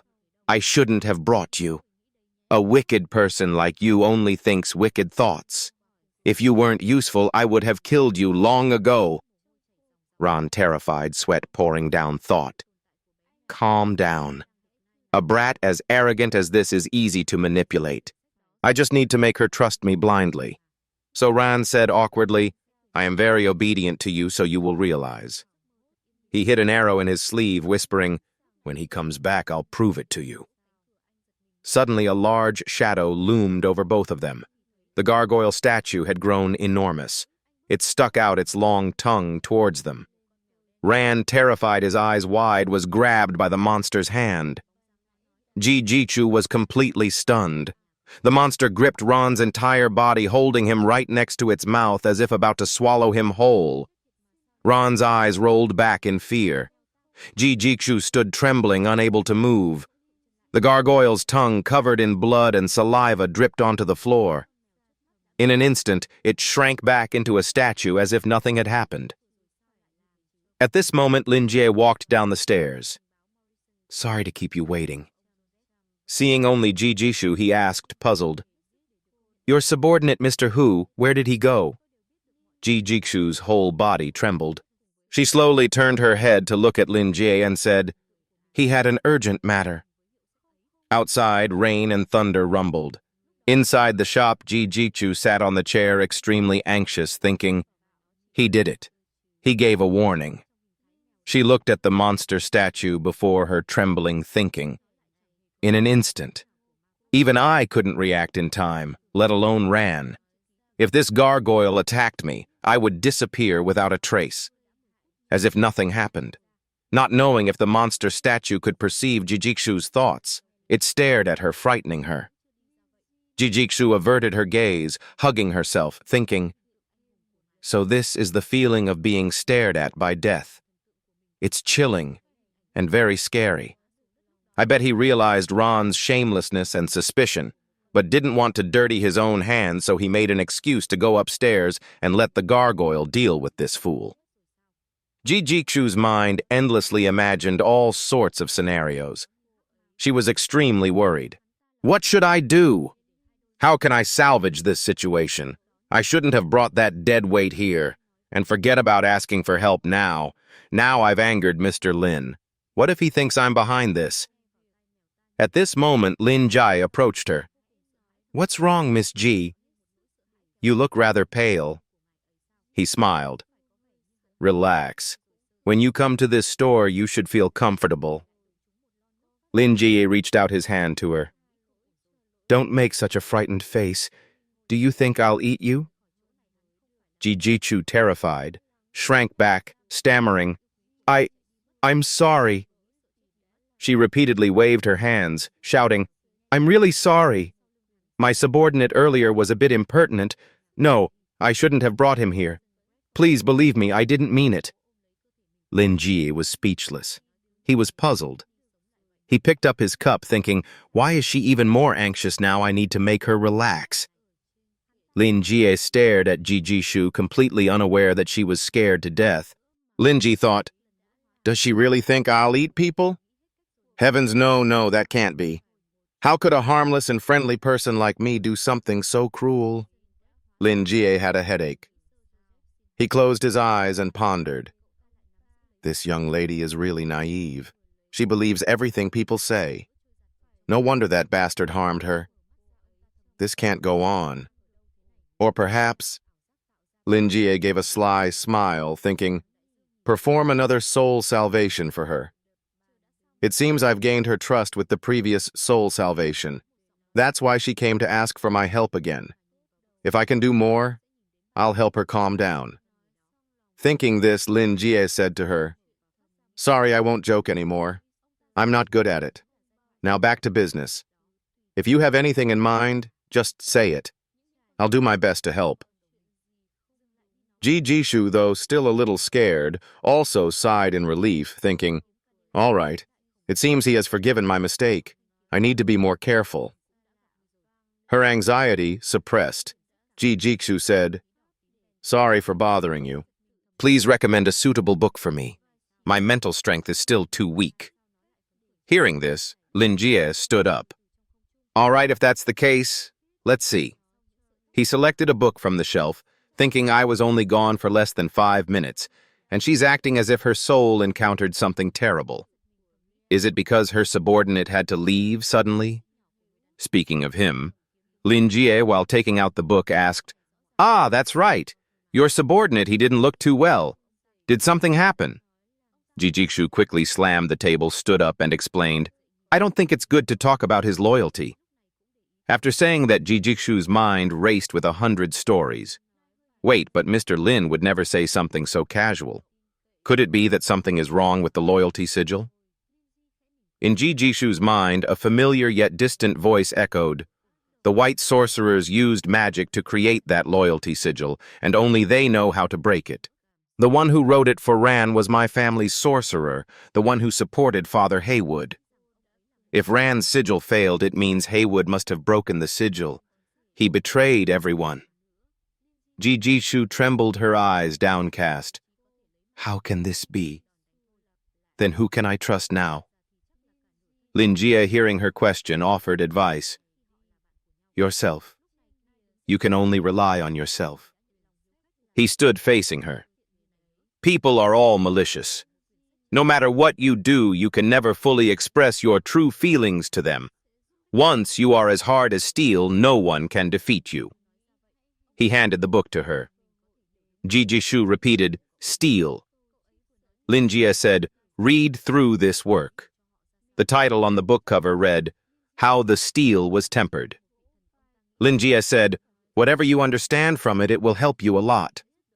He thought to himself, act when the opportunity arises. I'll use quotes like these to encourage her. I remember they are. Lin Jie patted the girl's shoulder.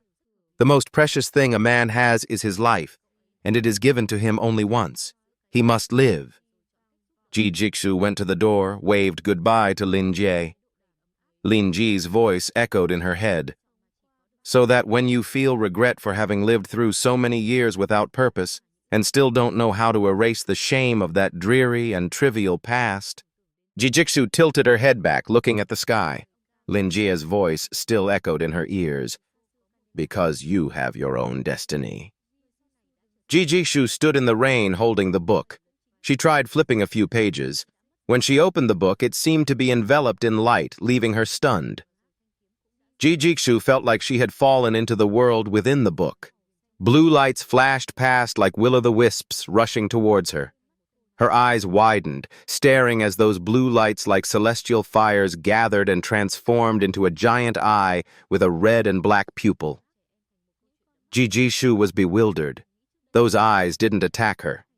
The blue specks of light turned into tiny water droplets and fell onto her hand. Someone's voice echoed, "An endless iron will directly impact the strength of the soul." Ji Jixu, bewildered, wondered, what just happened to me? The image of Lin Jie in the bookstore, along with the gargoyle monster statue, appeared vividly in her mind. The image of the monster statue spewing red gas flashed in her head, and the image of the sigil on Ran's neck being erased appeared clearly. She startled, thinking, has Haywood's sigil really been broken? The eye that had just been created emitted intense black gas enveloping Ji Jixu's entire body.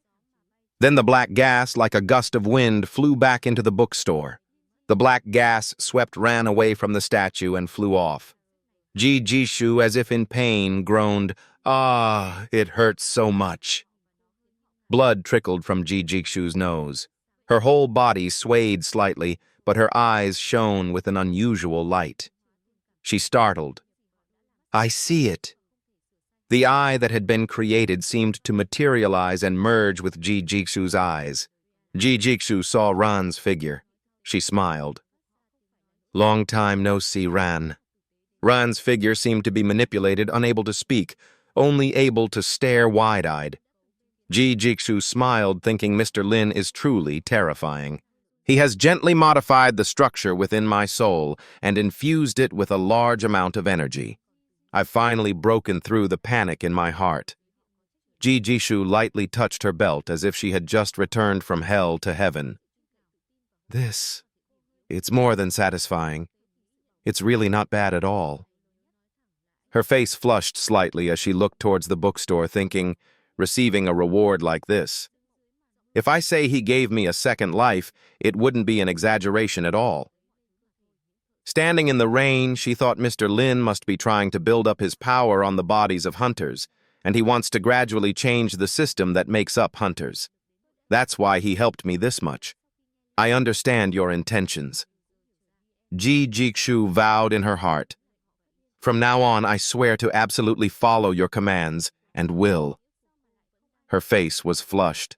Her nose still bleeding, but her thoughts were still flowing. My body and everything will serve your commands. I swear I will never disappoint you again. Meanwhile, Lin Ji in the bookstore arranging books saw Ji Jixu still standing outside the shop. Her nose bleeding, making strange gestures, then bowing to him before turning and running away. Lin Jie was speechless. He was bewildered, thinking, she's still here. And why is her nose bleeding all of a sudden? She's not some kind of yandere, is she? Lin Jie sat on the chair, the thought making him a bit dazed. And after being abandoned by that bastard and then frequently visiting my bookstore, could she... Lin Jie continuously shook his head, thinking, no, I shouldn't have such dark thoughts. How could someone as super rich as her choose someone like me? I need to quickly find a way to get more customers. The rain outside fell plop plop, growing heavier. A figure approached the bookstore. Knight's figure appeared in the rain, but because of his protective shield, he wasn't wet at all. He held a piece of paper in his hand, staring at the bookstore door. Knight held the paper. 23rd Street. That shady bookstore should be this way, right? Knight looked at the door in front of him and cursed. Damn it, I don't understand why that Frank Wilde would visit this rundown bookstore. Anyway, I can't lose this opportunity. It's also the last piece of evidence. I have to verify it myself instead of just listening to the spy's rumors. Knight stepped through the rainwater, his cloak billowing, steeling himself to enter the shop. He said, "As a knight, I must uphold justice." Inside the bookstore, Lin Jie was sitting on a chair holding a book with a blue cover. He touched its cover as if reminiscing.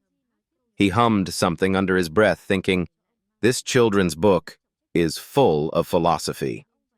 The lessons and stories inside are both cute and heartwarming. I'll read it before going to bed. Just as the thought of reading before bed echoed in Lin Jie's mind, the door was pushed open again. The bell chimed.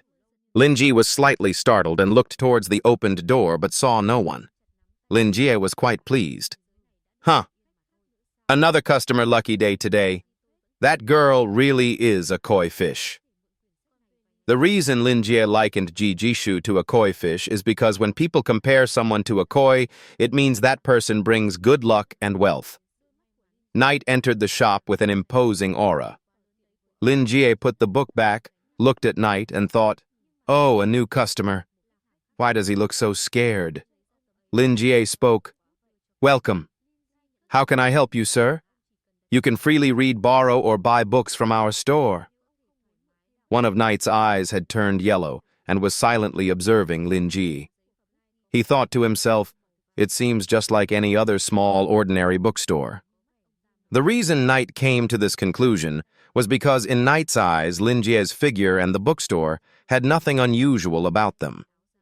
Knight observed Lin Jie and his bookstore, thinking, it seems there's nothing suspicious. If so, I won't need to waste time mentioning that old geezer. This young man probably can't provide any clues either. After a look around, the strangest thing is this gargoyle. Knight walked straight towards the statue, staring at it with an overwhelming aura, thinking, that old geezer never gives gifts without reason. There must be a deeper meaning. Knight asked, are you the owner of this bookstore? Lin Jie observed Knight, thinking, he doesn't look very friendly. Maybe I should use some methods to create an attraction to make him open up more. Maybe I should call him Grandpa. Whatever he thought, he said it out loud. Lin Jie replied sonorously, yes, that's right, Grandpa. Hearing Lin Jie call him Grandpa, Knight was struck as if by lightning, his eyes wide, his face bewildered. Knight repeated, Grandpa. The reason for Knight's anger can be understood in Chinese. Grandpa can mean respecting an elder or insulting someone who is a freeloader. Knight, furious, his aura flaring, thought, what do you mean by daring to call me Grandpa? If you were a young knight calling me Grandpa, I swear I'd beat you to a pulp. Damn it, I shouldn't show my anger in this state. Knight tried hard to restrain himself from punching Lin Jie. Knight asked, that gargoyle, is it yours? Lin Jie very honestly replied, a customer gave it to me as a souvenir, so I'm not selling it. Hearing Lin Jie speak, Knight's eyes blazed with anger, but he tried to suppress it, closed his eyes, and thought, do I look like I want to buy it that badly? What the hell, a radiant knight like me needing a gargoyle made by a dark sorcerer? It's a wonder I haven't smashed it yet. Knight, true to his straightforward nature, slammed the table and asked Lin Jie, Frank Wilde, is that the customer's name, right? Lin Jie replied, He thought, how does he know about W? Based on his appearance, it seems the two have some sort of grudge. Knight, after hearing Lin Jie's reply, pondered, suspicious. Why would this guy reveal that person's real name when he even gave him a gargoyle of this caliber? Initially, I thought this would be a place where dark sorcerers gather. But he's just an ordinary person, isn't he? Lin Jie, on this side, looked at the pondering Knight, confused. Knight was still pondering. But suppose they use this place to pass secret messages. Then it still counts as an exchange point, right? Lin Ji on this side also had his own thoughts.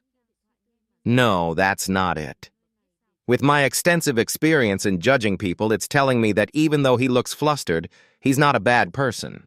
Moreover, even though he entered with that attitude, he didn't break anything, which shows he's quite a polite person. Looking at Knight standing there, gritting his teeth in thought, Lin Ji then thought, with someone like this, how could there be any grudge with a scholar like W? As Sherlock Holmes said, once you eliminate the impossible, whatever remains, however improbable, must be the truth. And therefore, the correct answer will be... Lin Ji pointed at the man. Grandpa, are you old Wild's friend? Knight, bewildered, asked back. Huh, friend. After a moment of losing his composure, Knight gently replied, perhaps. That old bastard, comrade, and I have known each other for many years. Knight recounted, you could say we swore a blood oath together. However, we had a conflict 2 years ago and haven't heard anything about him since. Knight clenched his fists, furiously punching the air in his mind, thinking, if I can find that old geezer, I swear I'll rip his head off and then crush his internal organs. Even though it's similar to what I did 2 years ago, this old geezer still escaped death somehow. How pitiful. Lin Jie on this side, after hearing Knight say they had sworn a blood oath, imagined a scene of 2 close brothers thinking, just as I thought.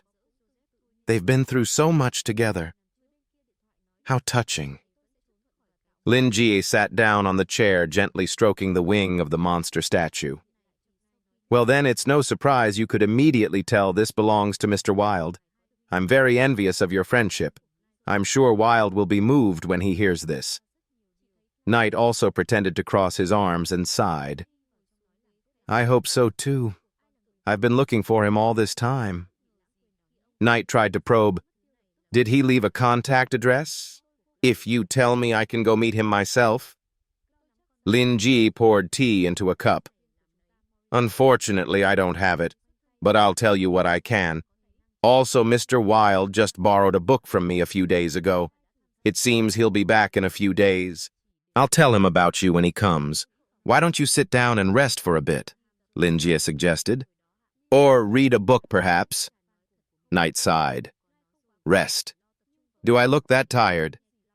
Knight looked at Lin Jie, sitting leisurely thinking. He still maintains his standards with customers even when facing an oddity like me. Interesting. How long has it been since I became a radiant knight that someone has spoken to me so normally? All day long they just ask me, how are you, sir? Or have you eaten yet, sir? Anyway, I should relax a bit. Thinking this, Knight pulled out a chair. Don't underestimate an old man. I've only been standing for a little while, so I'm not tired at all. But there's no reason for me to refuse a sip of tea if you insist. As for reading, I'll decline. I don't like reading. Besides, I didn't bring any money today. Lin Ji looked at Knight sitting in the chair and chuckled inwardly. Oh, he's opened up. And with this tone, he seems quite arrogant, doesn't he? Lin Ji picked up his teacup. All the books behind me can be read for free. But why don't we have some tea first? Knight ran his hand through his hair. I don't read books because I won't be staying here too long either. He thought to himself, damn it, this headache is getting more annoying. But when his hand touched a book with a blue cover, he startled, staring at the book cover, thinking, Seed of the Abyss, a children's book. In Knight's eyes, it transformed into a bewitching book. Lin Jie introduced, I'm currently reading fairy tales. It's quite relaxing and soul-soothing. Would you like to try? It will help you relax before bed. Knight picked up the hot teacup. Fairy tales? Those ridiculous children's stories. Hearing this, Lin Jie felt sad and said to himself, Boy, you've grown up. Why are you still reading them? Lin Jie sighed. That dismissive tone, but I'm already considered old. He stood up, picked up the book. Well, then that's unfortunate. This is the best fairy tale I've ever seen. Knight was slightly startled and pointed at the book in Lin Jia's hand. The book you mentioned, a fairy tale. Are you sure? Lin Jie, holding the book bewildered, said, Yes, it's very good to read. A classic type. What's wrong? Knight was completely bewildered. He thought to himself, Of course there's something wrong. No one calls the kind of fairy tale you read before bed Seed of the Abyss. A horror genre, and you consider it a fairy tale. It's hard to believe when he keeps calling it a fairy tale. Damn it. I'm curious again. That's right, they say curiosity killed the cat. So Knight held out his hand to Lin Jie. Let me take a look. Though his mouth said that, he also added defensively, Don't misunderstand. I'm not interested in fairy tales at all. I just don't want to be rude by constantly refusing the book you recommended. Lin Jie understood clearly in his heart and smiled. It's just like Mr. Lu Xun said, the tougher they appear on the outside, the more they have a woman's heart on the inside. Lin Jie handed the book to the man, thinking, Here, let's immerse ourselves in this fairy tale. When Knight took the book, his whole body felt like it was floating, as if falling into a pit. Knight startled. What? Knight, bewildered, thought this familiar feeling of pain and dizziness. Knight once again fell into a state of unconsciousness. The sword seemed about to stab straight into his chest. Knight thought, It's Candela, and it's resonating with something. Why now? Wait, that guy said it was bedtime. Is this what he meant? Knight's eyes gradually blurred. He closed his eyes. The last face he saw was Lin Jie's. Knight fell into a dream. Lin Jie also jumped, startled. Seeing Knight faint, Lin Jie panicked. No, this. Sir, are you okay? Lin Jie hurriedly ran over to check on Knight, thinking Grandpa. Are you okay? What just happened? Lin Jie put his hand to Knight's nose to check if he was still breathing. After confirming he was still breathing, Lin Jie sighed in relief. Did he have a stroke? But suddenly Lin Jie startled. He made a huh sound. Knight was snoring loudly. Lin Jie thought, I need to give first aid, and then help. Did he just fall asleep? Lin Jie sighed in relief. He's breathing even stronger than I am. You're really impressive, Grandpa. Lin Jie was even more bewildered. Now you're looking into another problem. But why did he suddenly fall asleep? Is there something wrong with my book? No. It's really absurd for someone to faint after seeing The Little Prince. Lin Jie covered his face and sighed. I guess I have no choice. He fell asleep in my shop. Lin Jie stood up straight, looking at Knight lying on the floor. I need to make him more comfortable and ask him again after he wakes up. Lin Jie's sweat pouring down his face, accompanied by his breathing, let out a shout, then tried to pull the unconscious, sleeping Knight up from the floor. He shouted, then tried to pull, but the result was that the sleeping Knight didn't move.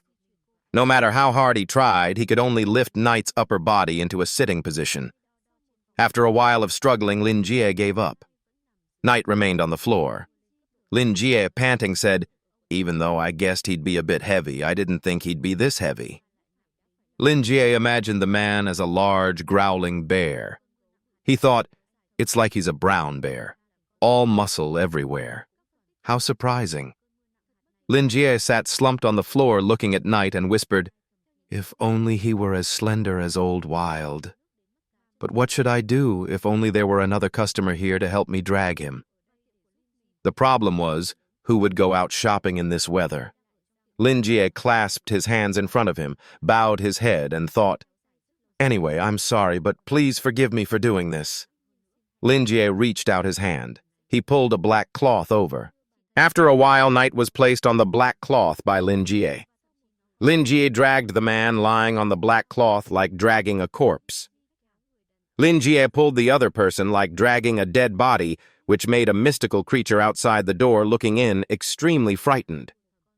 Finally, after much effort, Lin Jie managed to pull Knight onto the wooden chair. At this moment, Lin-ji noticed the arm outside Knight's sleeve. He was surprised, thinking, a mechanical arm. Does that mean he's also disabled? Like old Wild?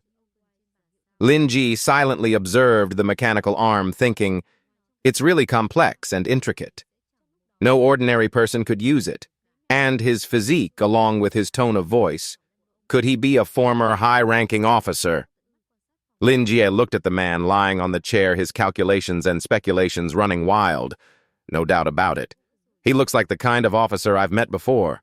They all have a similar demeanor, attitude, feeling, and even that weariness. Just like being traumatized. And it's also possible that he sees this lost arm of his as a battle trophy. Older people like this are mostly stubborn. It's no wonder he's so arrogant. Lin-ji felt like he had discovered a new world. So that's it. I finally understand. And from what I know, the common problem with these mechanical arms is that they easily short-circuit and malfunction when the metal components inside get damp. I think he fainted due to an electrical shock to his nerves. What if this happens regularly? Lin-ji looked around a bit, thinking, now that I notice it, this scene looks like I'm doing something bizarre. Lin-ji scratched his head, closed his eyes, feeling a bit embarrassed, thinking, it's as if I'm a serial killer who slaughters everyone in the night and then brings the corpses back to their shop to hide the crime. Oh, God. Lin-ji quickly dispelled that thought. No, I can't imagine such nonsense. Who would think like that? Even if this situation is easily misunderstood. I, Lin, am an upright person. No one would think of me like that. Actually, someone did think that. It was a little black cat that had been observing all of Lin-ji's actions through the window. It poked its head out, looking at Lin-ji's figure, terrified sweat pouring down. Lin-ji, on this side, completely unaware of the cat's existence, looked at the book Knight was clutching tightly in his hand. He thought, it seems he really likes that book even when he's fainted. How stubborn. Lin-ji looked at Knight. He chuckled softly. Even a veteran like you should have a peaceful dream for a while. Sleep well. At this moment, Lin-ji heard a noise at the door. He startled and looked over. Is anyone there? When he looked down, he saw small paw prints like a cat's at the crack of the door. He stepped outside the shop to check and saw the figure of a black cat quickly running away. Lin-ji smiled. Oh, it's just a cat. Lin-ji looked at its figure. It's dangerous outside, you know. Be careful and hurry home. The black cat, meanwhile, ran through the rain, cursing as it ran. Damn human! Damn it, damn it! How did it turn out like this? The cat ran, panting. Suddenly the cat stopped. It cautiously glanced around, saw no one, and shouted, Dispel! The cat's figure instantly transformed into a human figure. The person, tears streaming down their face, trembled and said, What just happened? The person was from the Tower of Secret Correspondence Intelligence Bureau. Morrison Gregg, a die-hard fan of Mr. Joseph. To get close to him, I tried my best to get recognized and work at the Tower's Intelligence Bureau. I know everything that happened between Radiant Knight Joseph and the Dark Sorcerer W. I was a bit worried about my idol, so I followed him close to that bookstore. I thought everything would be fine. At that time, Morrison Gregg had transformed into a cat and followed Knight's footsteps, but he didn't go in. He just stood outside. Morrison Gregg in cat form stood outside, yawning, waiting for Knight to come out. The cat thought, it doesn't have any magical reaction at all. It's just like a normal bookstore. I have to try and get Sir Joseph's autograph. But he transformed into a cat, waited in the rain for 10 minutes, but didn't see Knight come out. The cat, curious, tried to peek into the bookstore. At that moment, he thought, why is it taking so long? Why hasn't he come out yet? Just a little peek. It's not like I want to see his heroic image. But when he as a cat cautiously peeked at his idol through the window, he saw the image of Knight fainting and falling to the ground. At that moment, he was extremely scared and startled in his cat body. His mouth gaped open as if struck by lightning, thinking, what the? He was just happily talking a moment ago, and now he's gone.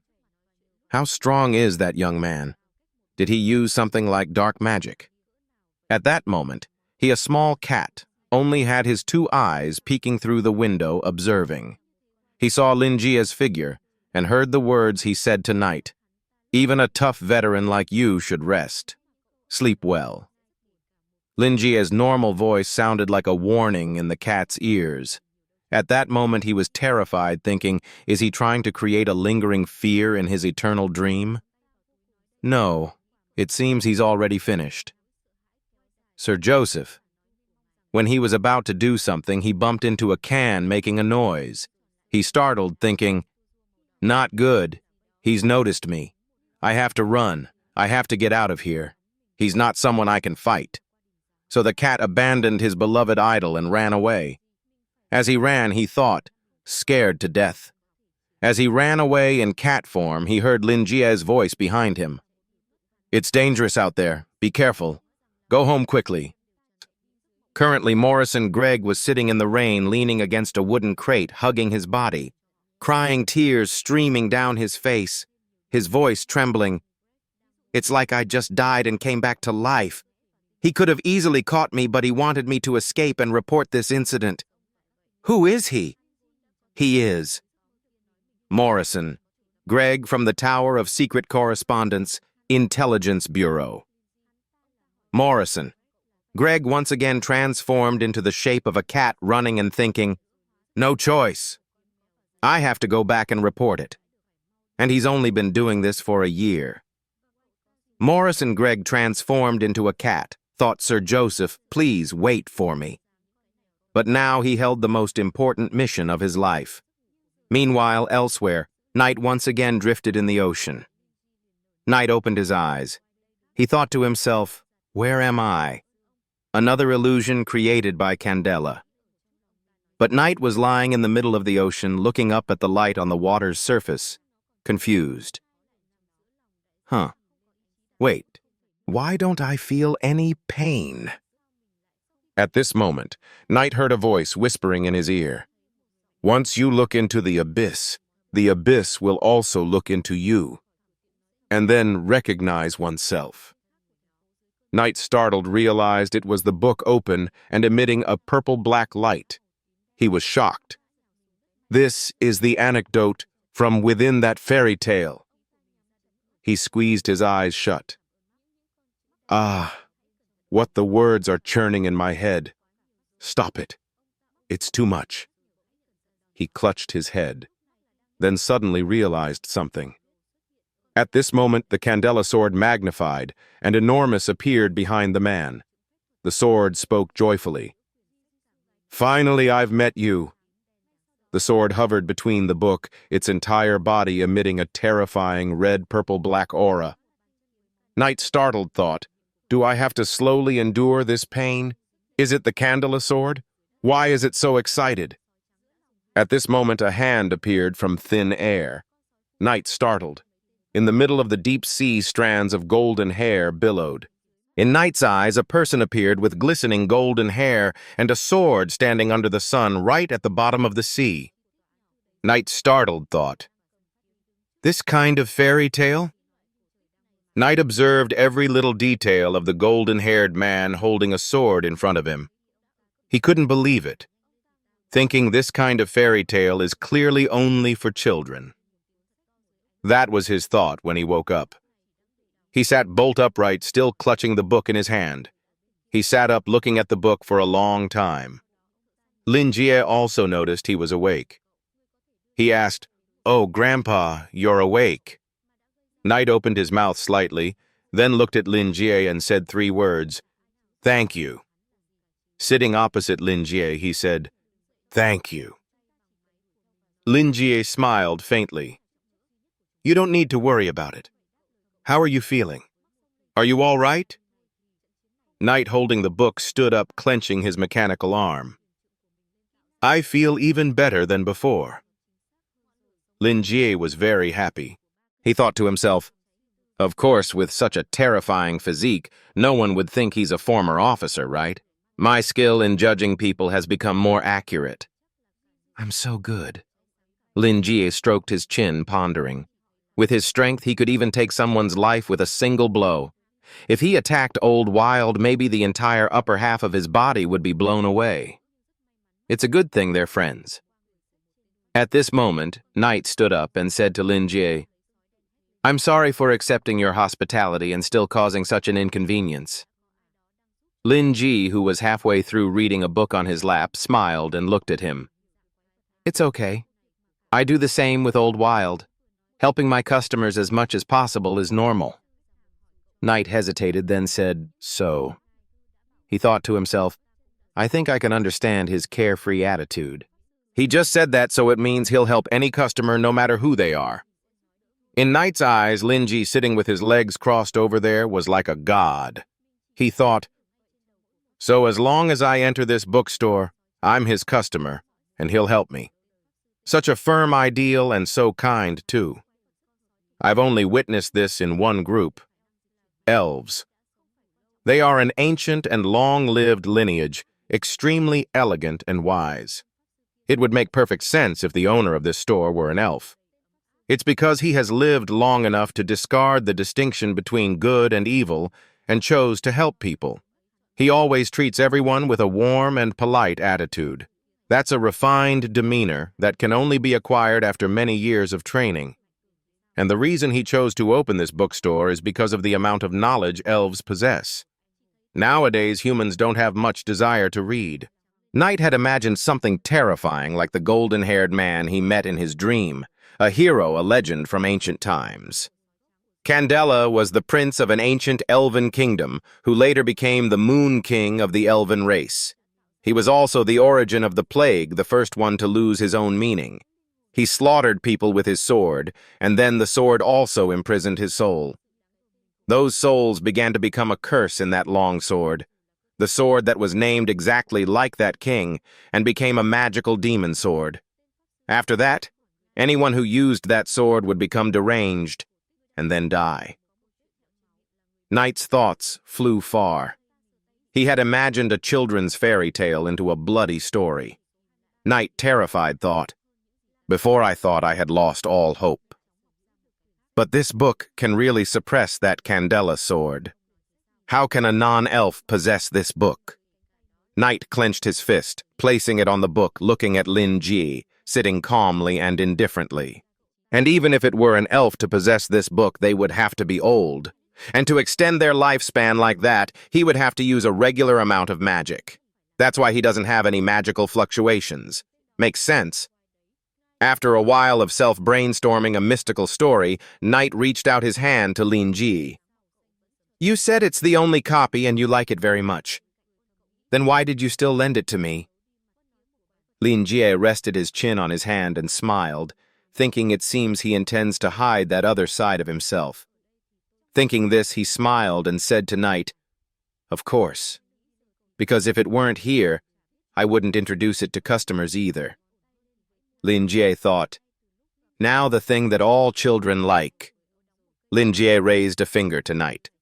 Honestly, from the moment I met you, I knew this book was suitable for you. Many people have suffered from regret and confusion in their minds, and it makes them feel that their strength is not enough. So it will make them lose control of themselves. Lin Jie thought people who have to go to the battlefield always feel regret for what they did wrong in the past, and can't correct or forget it right. And then that battle inflicts a torment on them for the rest of their lives. Lin Jie clasped his hands, pondering. In reality, what defeats them is not the pain they have to bear, but their kindness to the point of weakness. Hearing Lin Jie speak, Knight was a bit bewildered, repeating in his mind, kindness, I've witnessed two people before who couldn't bear that feeling of emptiness. Knight spoke, his voice slightly trembling. What's wrong with being kind? Lin Jie crossed his arms, leaning back in his chair. Being kind is very normal. But as for weakness, other people have high expectations because they have great responsibilities. Why? Lin Jie looked at Knight opposite him and explained, and they hope to bring others reliability, confidence, and support to improve others' weaknesses. In reality, that protection creates the biggest weakness. Even though that kindness helps others, they themselves don't. Hearing Lin Ji speak, Knight felt as if he had awakened from a dream. Lin Jie's voice continued to echo in his ears, and before they are lost, they soon become sensitive to everything. Even though being a hero a few times is okay, remember that it will also take away courage from other ordinary people. Lin Jie laughed heartily in his mind, thinking, I'm about to reach his inner self. Knight, after hearing Lin Jie speak, said blankly, I finally understand.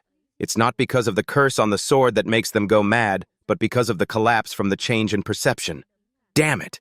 Why didn't anyone realize? Knight clenched his fists, his whole arm trembling. But how long will it last?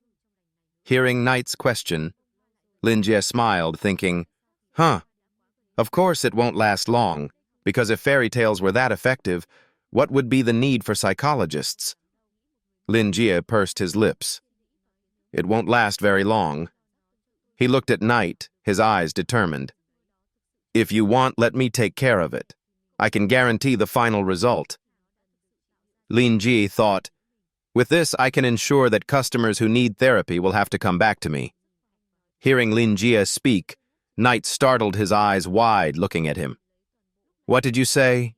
He thought to himself, is this shopkeeper intending to take on the entire burden of the Candela sword's curse? Knight remembered the comments of others. They used to say about him, he's the former radiant knight Joseph. Right, he's indeed the one who has endured the Candela sword the longest. Others would say, but that's only because he was already deeply mired in his own failures to be broken by that sword. Knight had once been immersed in the words of others that he would be the one to bear it all. Someone once said, an invincible flame. Even though it was once very scary, now others laugh at him behind his back and say, he probably thinks he won't be able to withstand its collapse before the sword can curse him, ha ha. Knight gritted his teeth silently. He clenched his mechanical arm, then relaxed it, thinking, speaking of which, if I had retired, it would have been better. Or is it like this because the sword has found its true master? Knight asked Lin Jie, are you sure it won't cause any inconvenience to you? Because it's not simple, you know. Lin Jie smiled again, thinking to himself, wow, he really is Old Wild's old friend. They're always looking out for each other. Thinking this, he smiled inwardly. It'll be fine, right? After all, I'm an expert. Under the yellow light in the bookstore, the two sat opposite each other. Lin Jie spoke, consoling Knight. You don't need to worry. You can hold it already, right? Knight was startled by Lin Jie's words. Lin Jie continued. If you want, I can give you this book. You've been shouldering those responsibilities for too long. Both you and those heroic comrades deserve a rest. Knight's eyes widened. He looked at Lin Jie over there as if he were a walking angel. He even saw Lin Jie glowing. Knight thought, he's so selfless and elegant, just as I thought. Only someone who has lived long enough could have such a kind demeanor. Knight smiled, clenched his fist, and said, I will only rest when this world is at peace. He stood up and waved at Lin Jie. I still need more time to think about it. May I borrow this book for a few days? I'll be back in a week. Lin Jie, resting his hands on the table, stood up. No problem at all. Just fill in your contact information here. Lin Jie's eyes gleamed. He thought, perhaps his overly strong sense of justice is what's burdening him. But it seems I've got another customer. Lin Jie took out a library card and a pen, handing them to Knight. Knight took them. Lin Jie said, you just need to make a one-time deposit and fill in your name and the borrowing date. If you don't want to borrow any more books, we'll refund half the deposit. Knight, holding the paper and pen, wrote his name, thinking, this really is just a bookstore. But not knowing what Knight saw, his eyes widened. Lin Jie, holding the book in his hand, said, well then, see you in a week. Knight, holding the book, clasped his hands in front of his chest, bowed to Lin Jie, then flicked his sleeve and left. As Knight walked, he thought, I have no regrets anymore. The only thing I need to do is bring justice. Stepping out of the shop, he created a rain shield for himself, gritted his teeth, and said, "Whether Wild is still alive and being supported by that bookstore owner doesn't matter anymore because sooner or later he will fall by my hand." Knight, wearing his cloak, walked in the rain, tilted his head up to the sky. "This is my destiny. This is my responsibility." The rain fell even harder. In an alley, a house was emitting a blue light with an eerie blue gas swirling inside. Inside the house, a grotesque skull, its mouth agape, looked at the person working. The blue skull emitted the blue gas we saw earlier. On a table full of books and a clock, the silver-haired man's eyes gleamed. Indeed, knowledge is vast and boundless, and mysteries are as deep as the ocean. That man was none other than Old Wild, his pen dancing across the paper. As Wild wrote, he said, "Indeed, Mr. Lin, my head is echoing with this overwhelming emotion." Wild removed his mask, revealing an aged face. He looked at the table, drew a winding sigil on it, and shouted, "Indeed, a terrifying sacrificial ritual, but it's strangely logical. Ha, what a novel activity." Wild looked up at something through the window, thinking, perhaps this time. The black mask was being preserved to one side, with a faint voice. "The name Faceless Black-Scaled One will soon appear in Noken." Wild covered his face and gave a sinister smile, thinking, if that demonic language is just a small part of the bigger picture, then that goo cult will allow me to witness more than just the collapse of a civilization. Wild put on the mask, his eyes behind it shining brightly. Wonderful. How enchanting it can only be thanks to Mr. Lin. I need to prepare a gift for him. I'm sure he'll like it. In a room, a voice shouted, accompanied by papers flying everywhere. The person asked, "What did you say?" "Teacher is inside that bookstore." Claude hugged the cat, shaking it back and forth, shouting, "And he fainted just from looking at that guy." The black cat. Morrison gave a thumbs up. Claude shouted, "How can that be?" Claude, angry, stood up, thinking, support. Do I need to send people immediately? No, damn it. Even if teacher can't handle it, I mustn't act too rashly. If it leads to more losses, the consequences will be hard to predict. At this moment, the mobile phone on the table rang. Claude immediately picked it up. The person on the other end was from the investigation team at the bookstore. "What's the situation?" Claude put the phone to her ear. The person on the other end reported. Suddenly, she startled and shouted, "What teacher is out?" Just as Claude hung up, the phone rang again. This time, the caller was Knight. Claude immediately picked up, shouting, "Yes, teacher!" Knight on the other end of the phone asked, "Are you well?" "No, what's with that order?" Knight told Claude. "Recall the investigators at 23rd Street effective immediately." Before hanging up, Knight also ordered, "Report and classify that bookstore as a top-secret area of the highest level."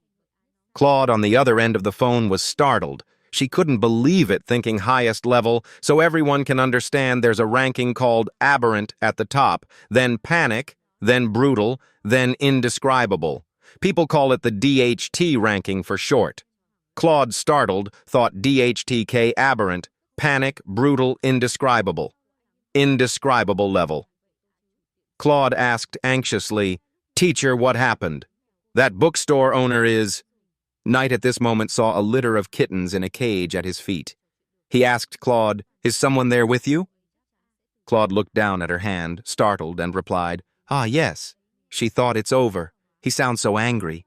Claude looked at the cat she was gripping so tightly that it was foaming at the mouth and fainting in her hand. She trembled and said to the person on the other end, "I'm sorry, teacher. I was too careless." On this side, Knight had rescued the cats and let them crawl on his hand. He said to Claude, "If you knew that, then just mind your own business. Do you want to be sent to the Northern Highlands to plant potatoes?" Claude on the other side shook her head repeatedly. "Of course not.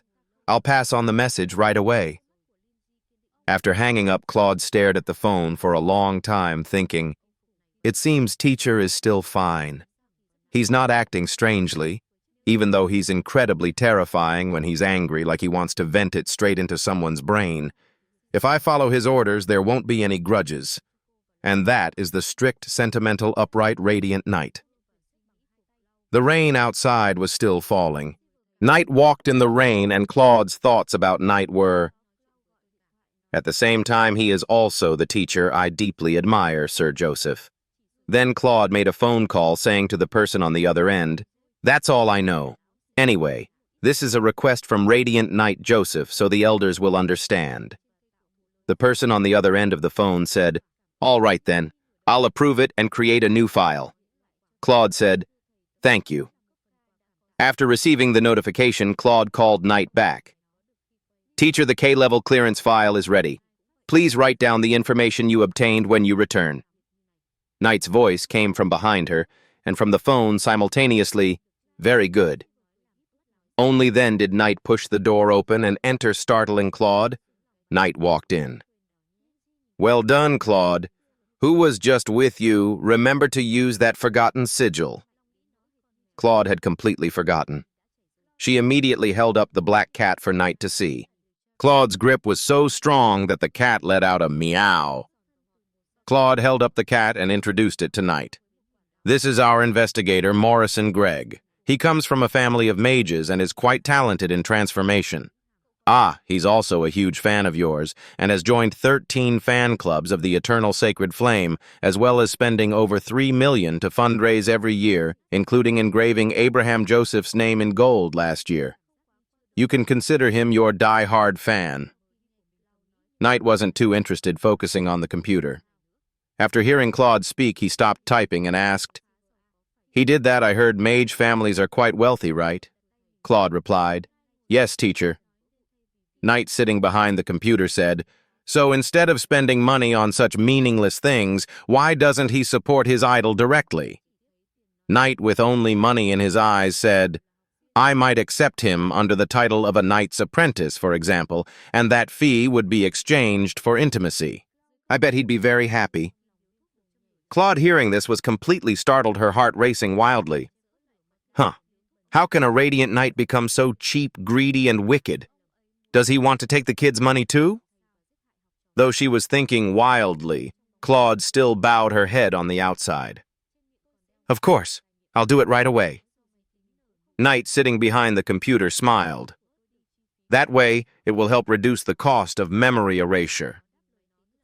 On the computer screen was a long list reporting on high-level area number 113 Bookstore at 412 23rd Street, Upper City, Noken. Danger level friendly Camtheo Co. Do not approach. Security level top secret. Camtheo currently being linked. Described as follows. The bookstore owner seems to be a long-term recluse inside that bookstore. He provides book lending and selling services. Those books also contain a mysterious and immense power. Knight pressed enter, crossed his arms, and smiled, thinking, this file should be enough to keep others away from the bookstore. Of course, if some idiot still wants to seek it out, then may luck be with him. Knight's silhouette was imprinted on the window, accompanied by an angry voice. "I'm fine. Very fine. Who said I'm dead? Damn it. Haven't I registered the file yet?" Knight, wearing pink pajamas with bunnies printed on them, held the phone to his ear with his shoulder and said to the person on the other end, "Are you blind? Worried? What the hell are you worried about? If I die, it'll be because you annoyed me to death." The person on the other end of the phone said, "I didn't do anything. So if there's anything, go tell Claude tomorrow." "Okay, bye." After hanging up, Knight in his pink bunny print pajamas and cute fluffy bunny slippers picked up the book, opened it, and read. All right. The sword's mood is still calm and harmonious. It seems if my mood changes, this book won't be affected at all. Good. At this moment, the phone rang again. Knight, annoyed, cursed, "Damn it, who's calling at this hour?" not knowing what the person on the other end said. Knight angrily replied, "They have to give me a raise and compensate for the psychological damage because of these second-rate buffoons." At this moment, a little girl in a strawberry-shaped dress with cute red hair appeared. Knight looked at the little girl. That's right, Melissa. Remember to drink your milk. Melissa hugged the man's arm. I know, Dad. Melissa, tall and with a beautiful face, scratched her head. Honestly, I'm not a kid anymore. I'm already a knight captain fighting at the aberrant level. Dad, you don't need to keep reminding me. Knight turned and left. Is that so, my dear? I told you to drink milk to grow taller. You won't be able to get anyone if you stay like this. A critical hit for Melissa. She said, Damn it. Why doesn't he know what I'm thinking? At this moment, Melissa noticed a book on the table. She looked curiously. A book strange. A person who only knows how to fight like Dad is reading a book. Melissa looked curiously at the book. I've never seen this book before. The book on the table emitted black gas. She reached out, touched it, flipped it open, and read. As she saw the contents inside, Melissa's hand, flipping the pages, moved faster and faster. Her eyes widened when she saw the contents inside. Her blue pupils grew larger. Knight's voice came from outside along with the sound of heavy footsteps on the floor. Damn it, don't bother me anymore. That shopkeeper disabled me without costing a single cent. Can you guys do that? I'll open the file for you if you can, you idiots. Don't try to do anything stupid. Respect me. Knight slammed his hand hard on the door. I won't save you lot if anything happens. Melissa, hearing the loud slam, stopped reading for a moment. She quickly closed the book, turned to leave.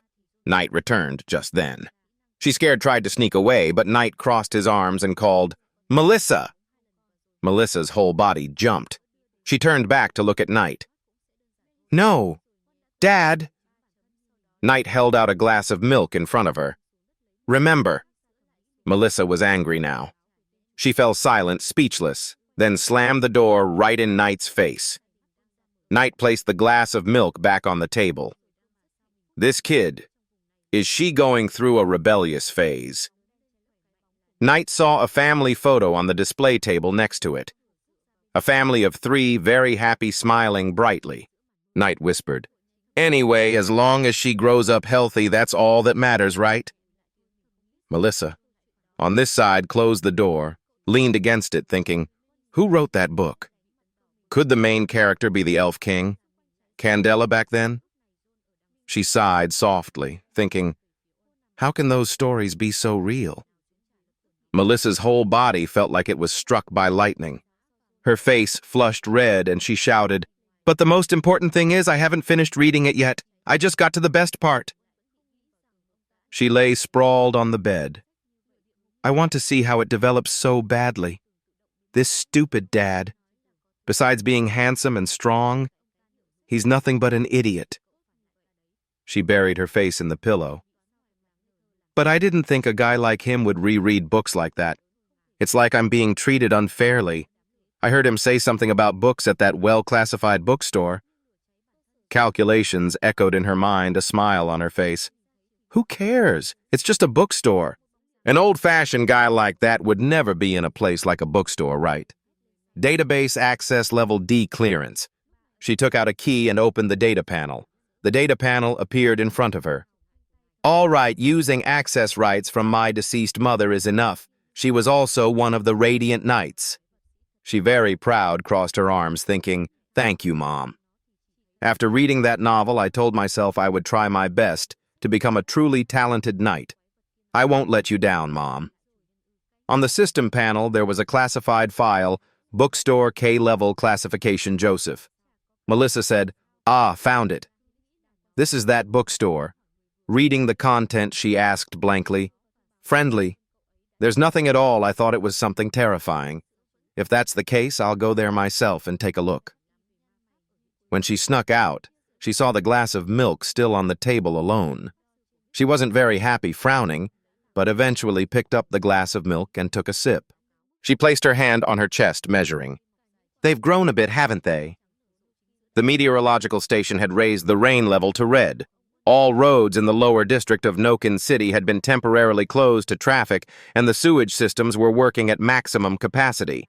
According to experts, if this heavy rain continued for another week, a third of the city would be flooded. Expert analysis showed that this heavy rain originated from a cold air mass in the northern highlands region. According to national announcements, the streets of Noken City were flooded up to people's ankles. The rain grew heavier, and there was no traffic on the streets. Lin Jie's shop was also on a major street in Noken City. Lin Jie was in his shop, mopping up the water that had flooded in. While mopping, he thought, "This rain has been going on for a long time. It's been over a week and it's still getting heavier. If the rain doesn't stop, I'll have to use a boat." The mop Lin Jie was using on the floor was soaked, and it was even wringing out water. Lin Jie wiped his sweat, panting. Not to mention customers, even daily life is affected in this weather. Lin Jie remembered the moment he saw his floor flooded up to his knees and was completely stunned, thinking, "When I saw the whole floor flooded this morning, I thought I'd have to move out. Luckily, the books are still fine. It's also good that I managed to clean it up." Lin Jie looked at the bookstore floor, sparkling clean and new, even reflecting light. He thought with satisfaction, "The floor is shiny as new. So glad." Lin Jie used a cloth to wipe the open sign, thinking, "I wonder if that cat found its home. It's really dangerous outside in this weather." Meanwhile, Morrison, in another place, the cat from Lin Jie's worried voice was happily rolling around in the house, eyes shining like stars, rolling and saying, "Ah, I finally get to see Sir Joseph's office with my own eyes. It smells like him everywhere. Is this heaven?" The cat was extremely adoring, tears streaming down its face, looking at Claude. Claude immediately said, "No, but you will be soon." Lin Jie on this side was still continuing his task of cleaning the glass door.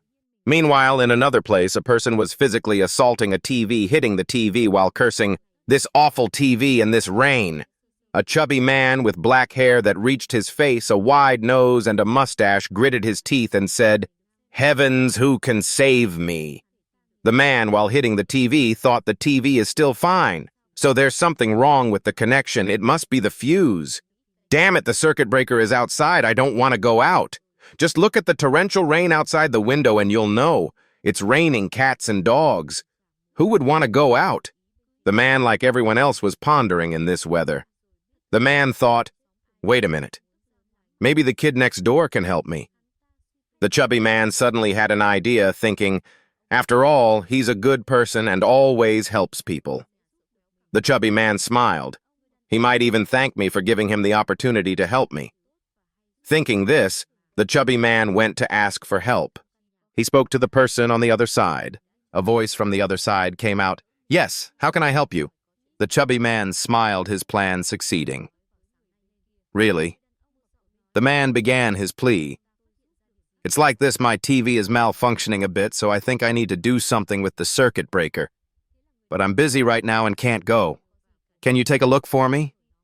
The circuit breaker is behind the back door of my shop, right by the wall.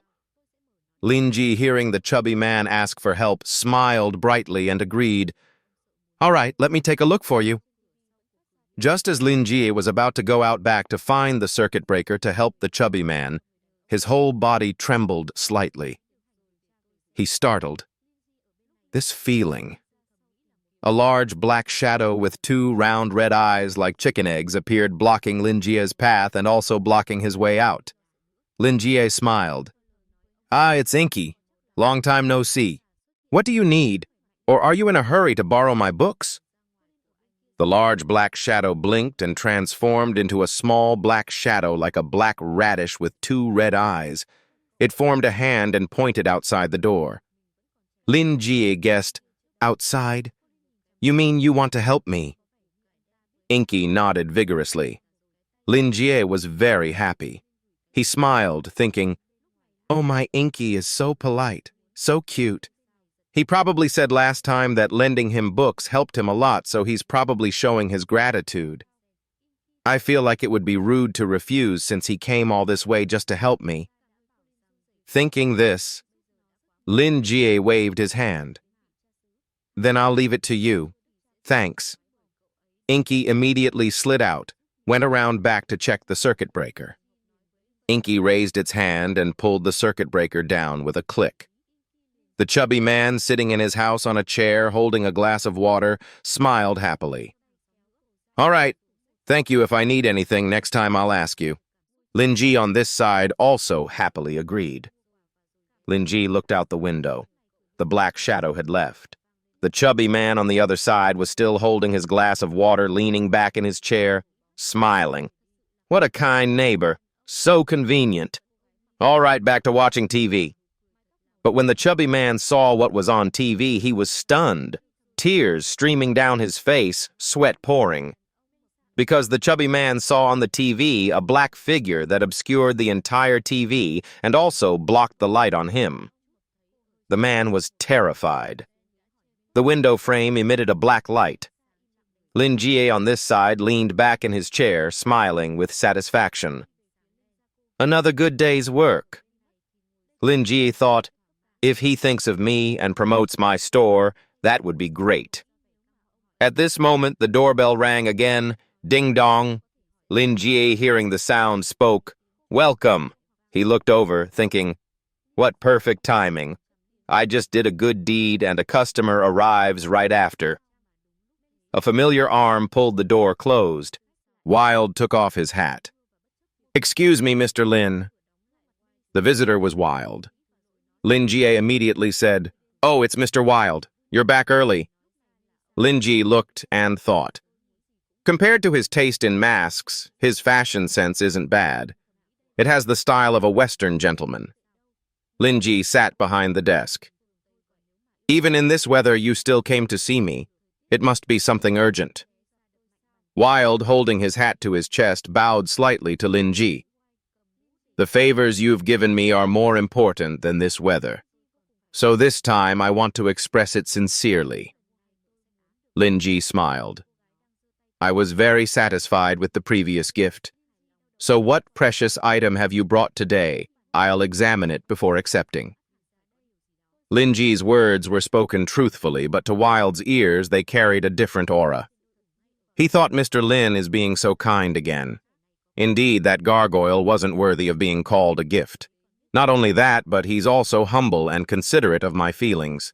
Wild imagined the mountain peak before him, and thanks to his help, he was only one step away from reaching the indescribable level. I can only offer the gift I've poured my effort into for the past 2 years to be worthy of the kindness he's shown me. Thinking this, Wild immediately said, You don't need to hesitate. It's not very important to me, but it might help you a lot. If you don't accept it, I'll be very sad. Lin Jie sat with his legs crossed. You're exaggerating again. I didn't do much. Anyway, I still don't know what you brought. Let me take a look first. Wild reached into his pocket. This is the gift I've painstakingly prepared for 2 years. Wild placed something on the table. So I hope you'll like it. On the table was a string tying 3 round nets together with red tassels tied on both sides like fish fins. Lin Jie looked at the item. Is it a dream catcher? He thought I didn't think. Old Wild is really nostalgic. This is a past story for me. Before I moved here a few years ago, I went to a literary event, and that's when I learned about dream catchers. Dream catchers are a cultural symbol of Native Americans. They believe that the night air is filled with dreams and only dream catchers can filter out nightmares and catch gentle dreams for them. And when talking to an elder, I learned more about its legends. For example, the beads on the dream catcher are very powerful and refined, collected from frequent sleepers. They can also strengthen communication between men and spirits. Lin Jie stared at the dream catcher. I didn't think I'd see a dream catcher here. Wild was very surprised not to see any astonishment in Lin Jie's eyes. He asked hesitantly, You seem to understand it well. He asked, then suddenly realized something, thinking, That's right. Dream catchers are rare treasures, and their value is indisputable. They are the dreams within this net. Wild had his own thoughts. Lin Jie also had his own. Lin Jie thought based on the quality and detail, these seem to be all handmade, and the storm outside is making my sleep more difficult. How thoughtful. Thinking this, Lin Jie smiled brightly in response to Wild. This is exactly what I need. Old Wild, thank you. Wild's eyes behind the mask gleamed slightly. He said, It's an honor. He thought, a gentle dream is just an ordinary thing, but it also contains an unpredictable danger. If one doesn't have the will at the indescribable level, it will crush a person's soul instantly. After giving the gift, Wild waved goodbye to Lin Jie and left. He thought, but for someone as strong as Mr. Lin, it's just a pastime, right? Wild put on his hat and left the shop, whispering, Sweet dreams. On another side of the city, under the heavy rain, a loud explosion boomed, accompanied by flames erupting. The fire under the rain was quickly extinguished by the rainwater. A tree knocked over fell to the ground, thankfully caught by Mac's chain-linked spikes. Qing Yin took out her weapon and hovered in the air, shouting to the person below, Thanks, Mac! Mac below said, Be careful, I didn't expect them to have mages too. Mac, while defending, reminded, Be careful with that attack, ma'am. Mac was reminding Ji Shu, who was at the forefront of the battle. On the opposing side, a man with silver hair wearing a cloak whispered an incantation, then raised his magic staff towards Ji Shu. Ji Shu, the girl holding a staff, jumped up, her eyes flashing. Immediately after Ji Shu saw a giant green python, its long tongue flicking mouth open, wanting to swallow her. But a foot with long claws kicked straight into the large snake's mouth. Ji Shu's entire face was covered in blood. The python fell to the ground with a thud.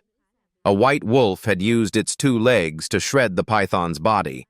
The wolf spat out the blood in its mouth.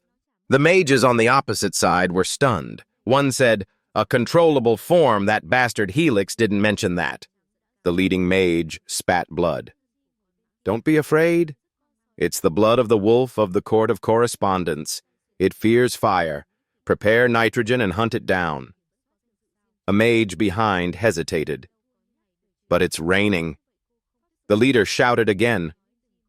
We can't delay any longer. She's already at the panic level. We have to hurry if we want to win. The girl on the other side transformed into a white wolf, let out a loud howl under the moonlight. The voice of that mage echoed, You're just digging your own grave. Qing Yin, hovering in the sky on the other side, was bewildered. That person, Qing Yin thought. For all hunters, this is the power they yearn for. Who could bring hunters to a new horizon like the one who caused all this, the one who helped her? A resident of 23rd Street. Who is he, and what is his goal? At this moment, Mac appeared beside Qing Yin, reminding her, Don't worry about it. We just need to pursue and create glory together. That's our only responsibility. Hearing this, Qing Yin replied, You're right. Mac rushed forward. Let's go. This battle isn't over yet.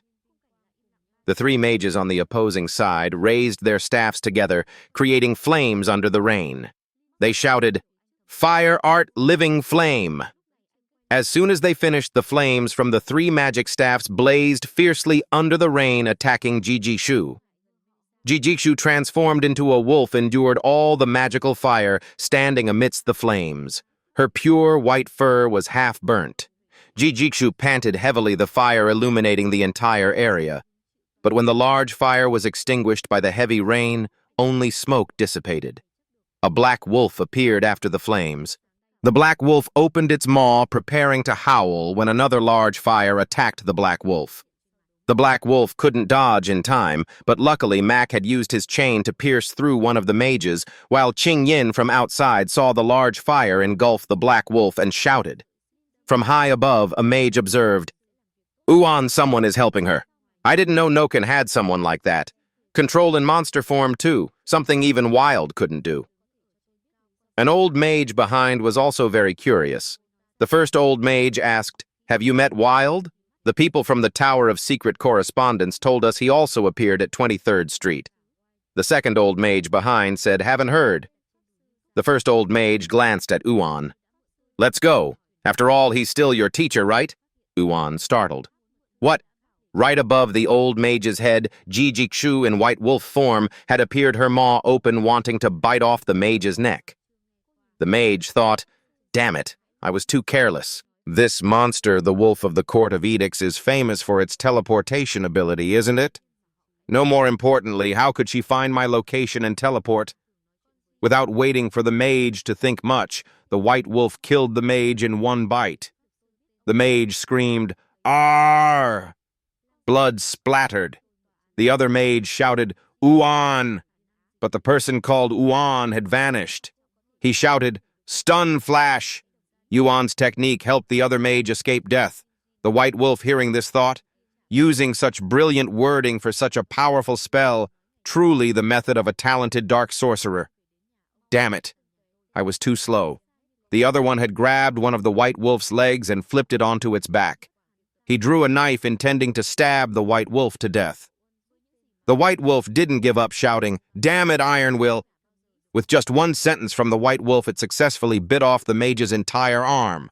At this moment, the mage Yuan, without waiting for the white wolf to rest, created a purple-black orb in the sky. He said, "Fire art waning sun." The white wolf, enveloped in black gas, growled defensively, thinking, "Too dangerous. That attack is really formidable. I'm no match for him. I'll die. Run, even if my body is damaged." Teleport. The white wolf spat blood, let out a scream, and disappeared. The mage Yuan asked anxiously to the man lying on the ground, "Mr. Helix, are you all right?" The man named Helix, with a scar on his mouth, was the one whose arm had been bitten off by the wolf. He touched his severed arm sitting on the ground. "I'm fine. It seems the owner at 23rd Street possesses a more terrifying power than we thought." Helix's arm quickly grew another one. Yuan asked, "Is it because she achieved teleportation ability that you say that?" Helix cut off the excess arm below his new one. "No. I mean, she was able to extract information from Ran from within his mind to determine our true location and nullify the magic inside your head." Helix's voice trembled slightly. "Although I'm really interested in that power, unfortunately, I have urgent matters to attend to. Go there and scout. That guy is more important than Wild." Yuan replied, "Yes, Sir Helix."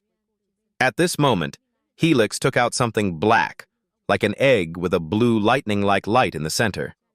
Helix smiled madly and asked Yuan beside him, "Yuan, what do you think will hatch from it?"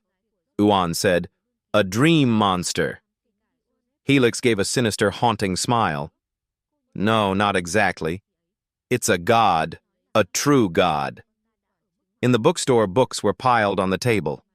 Linjie turned and went up the stairs. As he walked, he scratched his head. "I don't know when this rain will stop. When the weather gets better, I'll buy daily necessities." Linjie opened the door and stepped into his bedroom.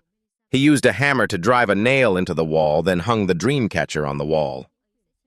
Linjie looked at the finished product hanging on the wall, thinking, "Old Wild is quite skillful, huh?" Even putting aside the blessing ability of this dream catcher, it's still a truly exquisite handicraft, just like that gargoyle. Old Wild often makes these things. I should talk to him about these items when he visits again. Linjie sat on the bed and yawned widely, tears welling in the corners of his eyes. He lay down on the bed, pulled up the blanket, preparing to fall into a dream, whispering, "I hope it works. Sleep well, sweet dreams." Linjie closed his eyes and drifted off to sleep. As soon as Linjie closed his eyes, the dream catcher suddenly emitted a blue light. Linjie fell into a dream. He held out his hand, catching tiny snowflakes. Snow. Linjie, his whole body hazy and dreamlike, stood under the white snow. He wondered to himself, "Is this my dream?" He walked barefoot on the white snow, his footprints clearly imprinted after each step. As he walked, he thought, "These snowflakes are like dust, and it's not cold at all. It's actually a bit warm. Anyway, it's a dream, so it wouldn't be strange if—" At this moment, Linjie saw something. He was slightly shocked. In front of Lin Jie was a high mountain behind him and a vast ancient tree blooming with beautiful flowers. Under the tree canopy were beautiful white flowers. Not only under the canopy, but it was an entire garden of beautiful flowers stretching out. Lin Jie couldn't help but exclaim, "So beautiful." Lin Jie stepped into the flower garden, standing under the giant ancient tree, thinking, a giant tree like this would surely never exist in real life. Its gnarled branches reach for the sky, and it's as if its trunk is completely entangled by them. At this moment, Lin Jie saw something. He was puzzled. In the middle of the trunk of the large ancient tree, a girl with pure white hair wearing a white outfit, a black choker around her neck, long ears, a smooth white face, and pretty pink lips was sleeping soundly. Lin Jie stared at the other person's beauty, unable to take his eyes off her. At that moment, a familiar melody suddenly touched Lin Jie's heart. A singing voice echoed, "I crown myself Queen of the North, striding on the red carpet with this cold crown." Lin Jie exclaimed, "What a majestic scene! It's truly like a fairy tale dream. Old Wild wasn't exaggerating at all." Lin Jie reached out and plucked a flower, a snow-white flower with a golden bud in the center. Lin Jie thought, "It's incredibly light and ethereal, and this fresh fragrance, too." Lin Jie brought the flower closer to his nose and gently sniffed. No matter how he observed it, the flower was almost too real. This is like the lucid dreaming people talk about. Lin Jie stood with his hands on his hips, looking at the flower garden in front of him, thinking, a lucid dreamer can retain their thoughts and knowledge as well as have a similar sensation to real life. If that's the case, then that dream catcher really gave me a solution for my psyche. Plus, with what Old Wild said, it really did create this dream for me, didn't it? Lin Jie, holding the flower, pondered, humming softly. It seems it's really very scientific and logical with a touch of romance, too. I feel so refreshed. At this moment, Lin Jie's eyes widened.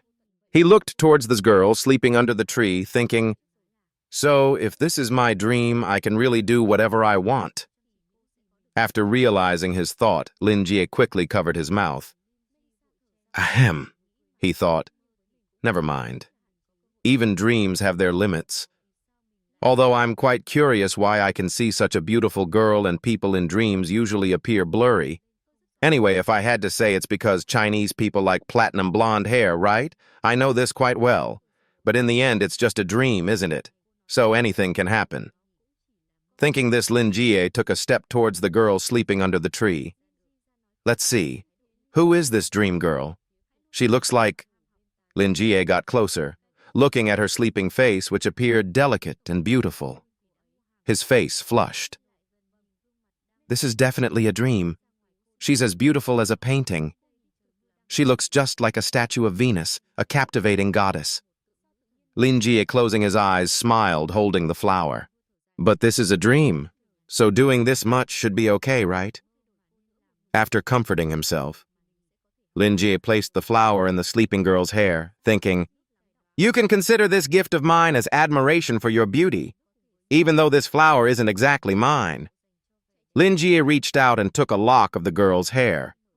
He was shy to that extent, thinking, doing something so bold is a bit too stressful, isn't it? But since it's a dream, what's the big deal? Suddenly, the girl, who seemed to be sound asleep, abruptly opened her eyes. Her purple pupils stared intently at Lin Jie. Lin Jie's last thought was, she won't wake up, so don't worry. But when he saw those purple pupils, Lin Jie startled, stood up and moved away from her. The girl also stood up, her firm buttocks subtly visible under her clothes. In a flash, her white nightgown transformed into a beautiful white and pink outfit.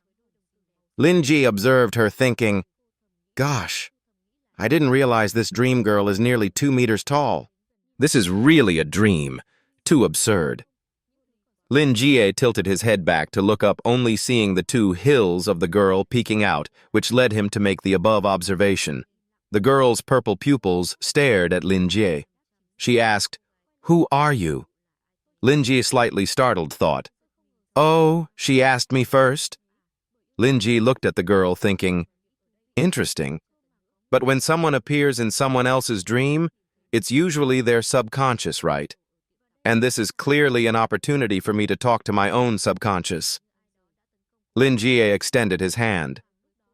"A dreamer, I suppose?" The girl touched her hair.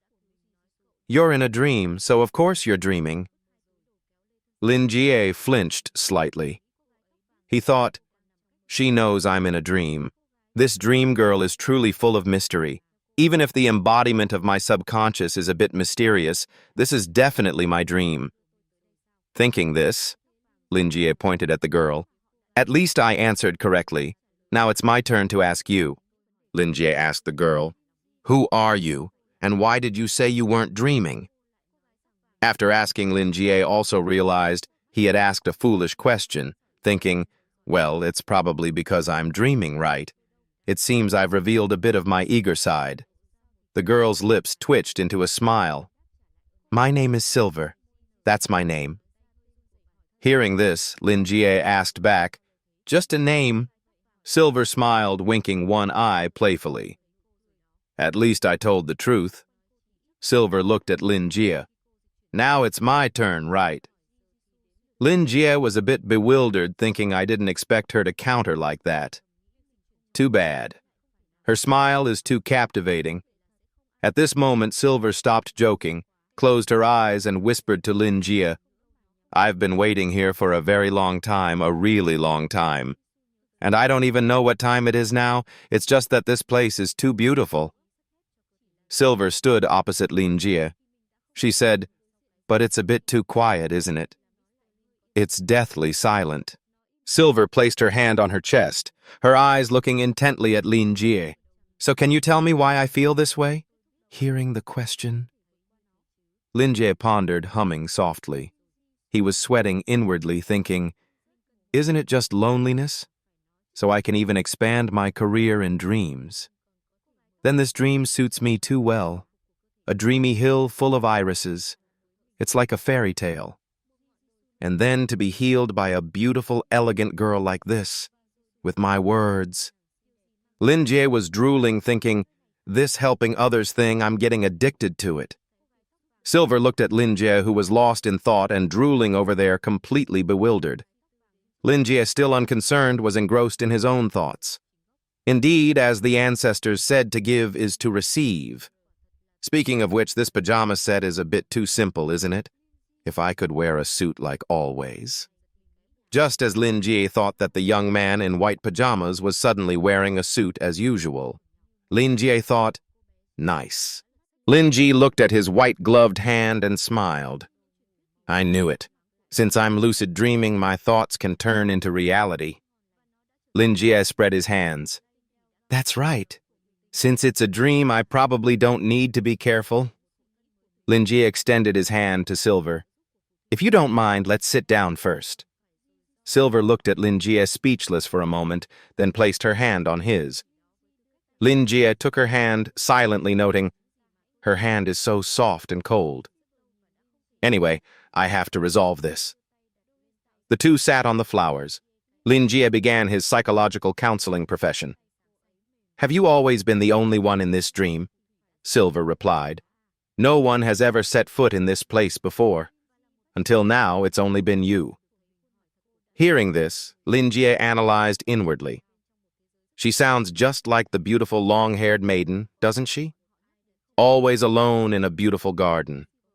Her life is like an eternal rest, just like in a fairy tale. Lin Jie felt a bit sad, thinking, it's a pity this is just a dream. Even though I can understand her difficulties, I can't help much. Lin Jie met the girl's eyes. The feeling you're experiencing is loneliness. He began his psychological analysis for her. You feel lonely always being alone with no one by your side. Your life has nothing new. The more you think about it, the more painful it becomes, and many people experience this situation. Hearing this, Silver repeated, nothing new. Is that the reason they never understand me? They're always afraid of me and avoid me. Hearing Silver speak, Lin Jie scratched his chin again, thinking, feeling lonely. She seems very much like a philosopher. If that's the case, then I have to do this. Lin Jie smiled and winked at her. The ancients said, man proposes, God disposes. Let's ignore its meaning for now. But I think if God could witness such a perfect lady having such thoughts. Hearing Lin Jie speak, Silver's face turned red. Then she heard Lin Jie continue. He would surely smile, a truly sincere smile. Silver's face turned completely red. Lin Jie smiled. And with that, perhaps, if your thoughts are no longer suffering, God will gradually understand you too. After saying that, Lin Jie opened his eyes, looked at her, and gave a bright smile. Do you think that hypothesis is a bit too cheesy? Silver, embarrassed, turned her face away. When I think about it, you seem like a very romantic person. Lin Jie, embarrassed, scratched his head. Well, as you can see, I'm just a failed romantic. But the reason I can talk to you here is probably because I understand you. Silver turned her face away. I know. If you can appear in this dream, it means you understand me, and we are alike. And perhaps you are a rather wise person. Lin Jie, being praised, grinned widely, thinking, is this how a philosopher praises someone? It sounds so gentle. Lin Jie immediately said, so you acknowledge me. He held Silver's hand tightly. Then I want to ask, no, this must be my most sincere wish. I hope you will accept it. Silver, surprised by Lin Jie suddenly grabbing her hand, her eyes wide, stammered, please say it. Lin Jie spoke, his face serious, looking at Silver. Will you be my friend? Silver, startled. Friend? Lin Jie, seeing her reaction, thought, so I guessed right. It's best not to let an introvert like her control the conversation, because according to the way they think, she would definitely refuse me. Lin Jie, holding Silver's hand tightly, his mental abacus clacking, I have to put her in a situation where she can't refuse. Silver hesitated. Friend? Lin Jie released her hand and looked into the distance. Friend. Even though this place is very beautiful, if you always see this scenery, sooner or later you'll get tired of it. Have you ever had friends? They share their stories with each other. It's more interesting than being alone. Looking at Silver's face, Lin Jie, calculating inwardly, gave a sly smile. Speaking of sharing, I think of promoting. And speaking of promoting, I think of recommending books. If I don't recommend any books, it wouldn't feel right at all, even though we're not in a bookstore. Lin Jie's eyes were determined. I can spread a book through memory just like when I changed into this suit. So whatever Lin Jie thought, the dream made it happen. A book with a black gold-gilded cover appeared on his lap. Lin Jie picked up the book, flipped a few pages, then handed the book to Silver. Consider it a gift from your friend given to you on your first meeting. Silver looked at the book Lin Jie handed her. She took the book with both hands and hugged it to her chest. Silver exclaimed, It's been a long time since someone gave me a gift, and no one wants to talk to me either. Silver hugged the book, stood up, turned her head slightly to look at Lin Jie. I have nothing, only this great tree, those fruits and honey. If you want, just take some. That's my gift to you. Only then did Lin Jie notice that the large ancient tree also bore golden fruits, heavy with bounty. Lin Jie tilted his head back, thinking, I didn't realize this tree had golden fruits. If that's a thank you gift, then this tree is like, no, I don't need it either. Lin Jie touched the flowers in his hand. Flowers are the same. I need to get something really rare on a special occasion like this. Lin Jie looked at those fruits and said to Silver, These fruits, can I eat them right away? Silver smiled, her eyes crinkling. Of course. She raised her finger and pointed. A golden fruit fell into Lin Jie's palm. Lin Jie looked at the round golden fruit shaped like an apple, thinking, it really is a dream. It's just like a painting.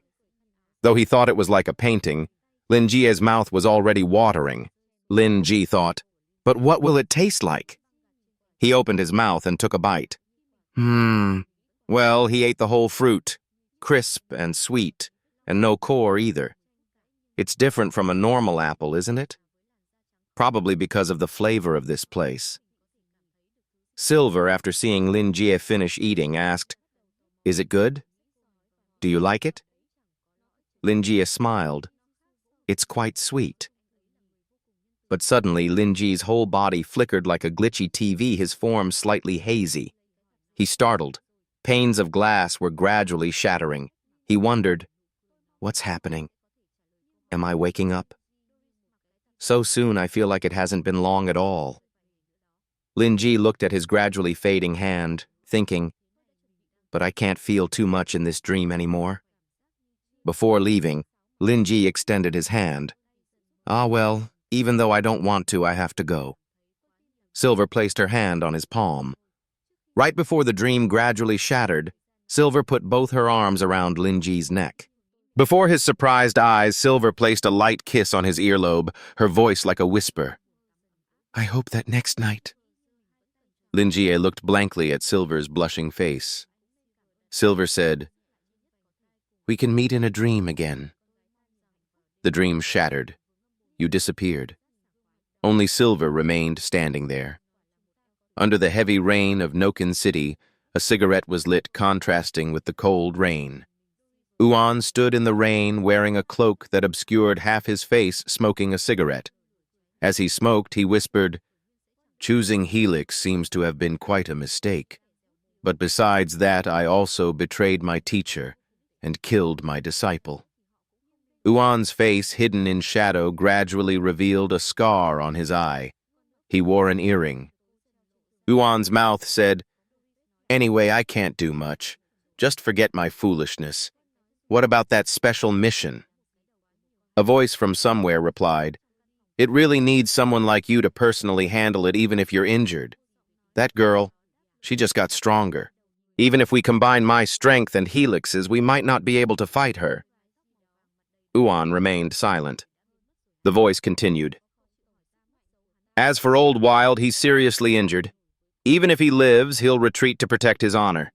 And not to mention there's news that he just reappeared, and his power seems even more terrifying than before. Both of them are connected to the bookstore owner at 23rd Street. Uan smoked his cigarette, the smoke swirling.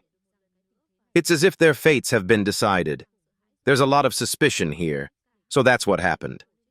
Do you remember your mission? A black liquid sticking to the wall replied, investigate the bookstore and its owner. Just information about appearance, form, performance, and location is enough, right? Yuan looked at the black liquid flowing at his feet. Then go. Remember to bring back good news. The black liquid opened an eye, looked at Yuan, then left. Yuan stood in the rain smoking a cigarette. The faceless, black-scaled wild, even stronger than before. Even an author of sci-fi horror wouldn't dare use such a ridiculous implication so easily. I hope that information is wrong. The heavy rain showed no signs of stopping. A shadow fell on the wall. Someone's figure appeared. He whispered, 23rd Street, number 412 Bookstore. A man with curly, flowing black hair, a wicked smile, a gold earring in his ear, and stubble on his chin. He wore a black shirt and a tie fluttering in the wind. He opened his mouth. That's how it's described, huh? The man didn't enter through the main door as usual. Instead, he transformed into a stream of black substance flowing through the crack in the door, slithering inside the bookstore.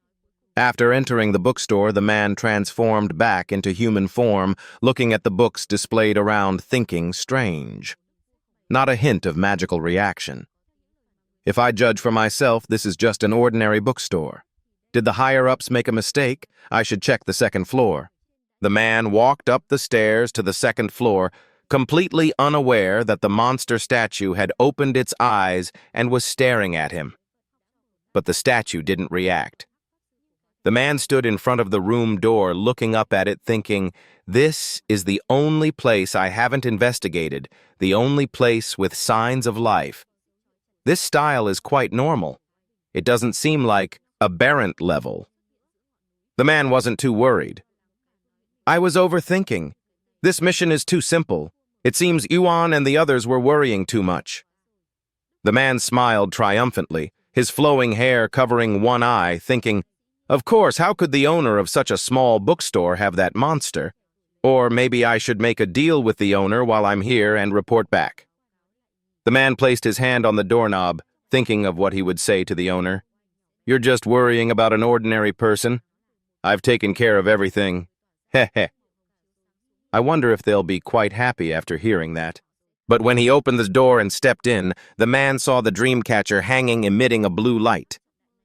And where Lin Jie was sleeping, he was surrounded by a forest of flowers, separating the bed from him by a considerable distance. The man, stunned, his eyes wide, looked at Lin Jie, who was smiling faintly as if having a beautiful dream in the middle of the flower forest. The branches of the flower forest grew long like gruesome red vines crawling around the room. The man was so scared his eyeballs almost fell out. Those vines had pierced straight into his eyes. One of his eyeballs fell out. He, bewildered and terrified, hurriedly opened the door and left. The man went down the stairs with a tired look, whispering, "Oh, damn it. I should... Quickly. Take it out." The man trembled as he descended the stairs, blood dripping from his eye. He said, "So the Lord's warnings were true." The man's face, with one eye gouged out, blood flowing from it, gave a sinister smile and whispered, "Master, your servant is here. I am eager to serve you." Under the rain, Yuan was still smoking his unfinished cigarette. Yuan thought to himself, "It's been half an hour already. Even though I know Z's abilities, why is he taking so much time for a mission like this?" Yuan raised his hand to check the time. Thinking, it seems that Bookstore isn't simple. Sending someone else was indeed the right decision. The situation is too bad. Even if something happens, R would easily escape with his skills. He's a semi-bryozoan. He can transform into a shadow twice and then blend into the darkness. Hiding his aura infiltration or escape would be simple. Yuan had comforted himself like that. He threw the finished cigarette on the ground and took out another, thinking, "I need to consider warning about that shop owner. When Z returns, I'll do this mission myself." Suddenly, Yuan's eyes widened. I put out the cigarette, but why do I have that shadow? Is it raining in this area?" Yuan saw a black shadow covering his own. Yuan cursed. "Damn it!" Then Yuan threw the cigarette pack away, shouting, "Fire art fireball!" The flame blazes amidst the rain. Yuan quickly dodged, thinking, "Too bad. The rain has reduced the effectiveness of my fire art. I need to retreat. I don't know why Z betrayed me, but right now he's dead." Yuan looked at Z in front of him, preparing to attack. Yuan shouted, "Fire art!" The surroundings blazed up. But at this moment, Z from afar shot out black streams of energy towards Yuan. Yuan's arm was injured. With one hand, he couldn't fight back and was immediately hit. The injured arm's bandage burst, and he was pinned to the wall by spears created by Z. Yuan, in pain, screamed, "Ah!" Then Yuan created a flame that burned Z opposite him, but Yuan's entire body was still pinned to the wall. He panted heavily, shouting, "Change form, hellfire!" The flesh on the arm pinned to the wall automatically disappeared. Yuan escaped from being pinned. Yuan landed on the ground, kneeling on one knee. He smiled. "I know more than just your betrayal. Did you think I wasn't prepared?" How naive. Z on the opposite side was burning in the large fire, unable to resist. The hazy black shadow amidst the flames. Yuan raised his hand. "It's over." But the fire burned Z's body into two black lumps that fell to the ground. Yuan, seeing this, was completely stunned, shouting, "What? A monster's figure with red eyes opened its mouth and roared loudly. Uan immediately shouted, "What, you're not Z?" At this moment, a strange yet familiar voice rang out. "Master your servant. I will clear all your obstacles." A large figure stood blocking Uan. The figure was like a monster. No, it was a monster. The monster opened its mouth wide. If one looked straight into its mouth, they would only see endless darkness. Two red eyes shone like headlights. Uan, clutching his injured arm, heard the monster speak. He whispered, repeating, "Master Z wasn't a believer. Could it be that bookstore owner? Is this his warning?" Elsewhere, a door pushed open. Helix was observing something through a glass pane. "Who just came in?" "Come in. What is it?" The person who just entered announced, "Sir Uan." "He's dead." Helix, startled, turned his head. "What?" The other person replied, "This is the image and forensic magic examination from the scene." The person opened a file and reported to Helix. They were informed by a dark sorcerer of the blood cult. Helix took the report. Helix's eyes widened when he saw the image in the report. In the photo, tree branches grew densely and white irises bloomed profusely. In the center was Uan's dead body. The other person reported, "Mr. Uan sent some people to investigate the bookstore at 23rd Street as per your orders. But the person he sent betrayed him and killed Uan as soon as he returned. This is an image of what remained in his final moments." In the image, Uan's mouth was open and an iris flower grew from it, accompanied by words written in blood on the ground, "Run." The other person told Helix his last words. Helix, unable to believe it, thought. So the mysterious object that manipulated Z's mind when he returned was something that even a dark sorcerer couldn't identify. Helix asked the other person, "So what do they plan to do?" The other person said, "The dark sorcerers have collected evidence for the blood cult. They will let Empai analyze it for them. They also suggested that we stop investigating the bookstore to ensure the safety of the mirror incubator." Hearing this, Helix thought, so that's what the aberrant level destroyer of the blood cult who hasn't shown up until now. Helix instructed the other person, "Report back to them that the White Wolves will cooperate as much as possible." The other person replied, "Yes," then closed the door and left, leaving only Helix standing in the room looking out the window. He pondered, thinking, so this is a warning from the bookstore owner. I didn't expect him to be so ruthless. Helix, through the glass, looked down at the entire mechanical system working below, thinking, this is a moment when incubating the magic mirror, we can't afford any more complications. Helix clenched his fist, placing it on the glass. It's very close. I don't care what that shop owner is anymore. Helix's face was stern. I won't let anything obstruct my plan. The fluff from the dream catcher fell onto the headboard. Lin Ji, from a deep sleep, opened his eyes. He didn't move, but just lay still, looking at the ceiling for a moment, thinking, is it morning already? He sat up, stretched, thinking, I should probably thank old Wild when I see him again. This thing really brings wonderful dreams. Lin Ji pulled open the curtain and looked outside. It was still raining heavily outside with no signs of stopping. Lin Ji turned off the alarm on his clock, thinking, I hope everything will be as she said. Lin Ji remembered the girl Silver he met in his dream. Before he left, Silver had said, when the next night comes, we can meet again in this dream. The clock struck 6:30.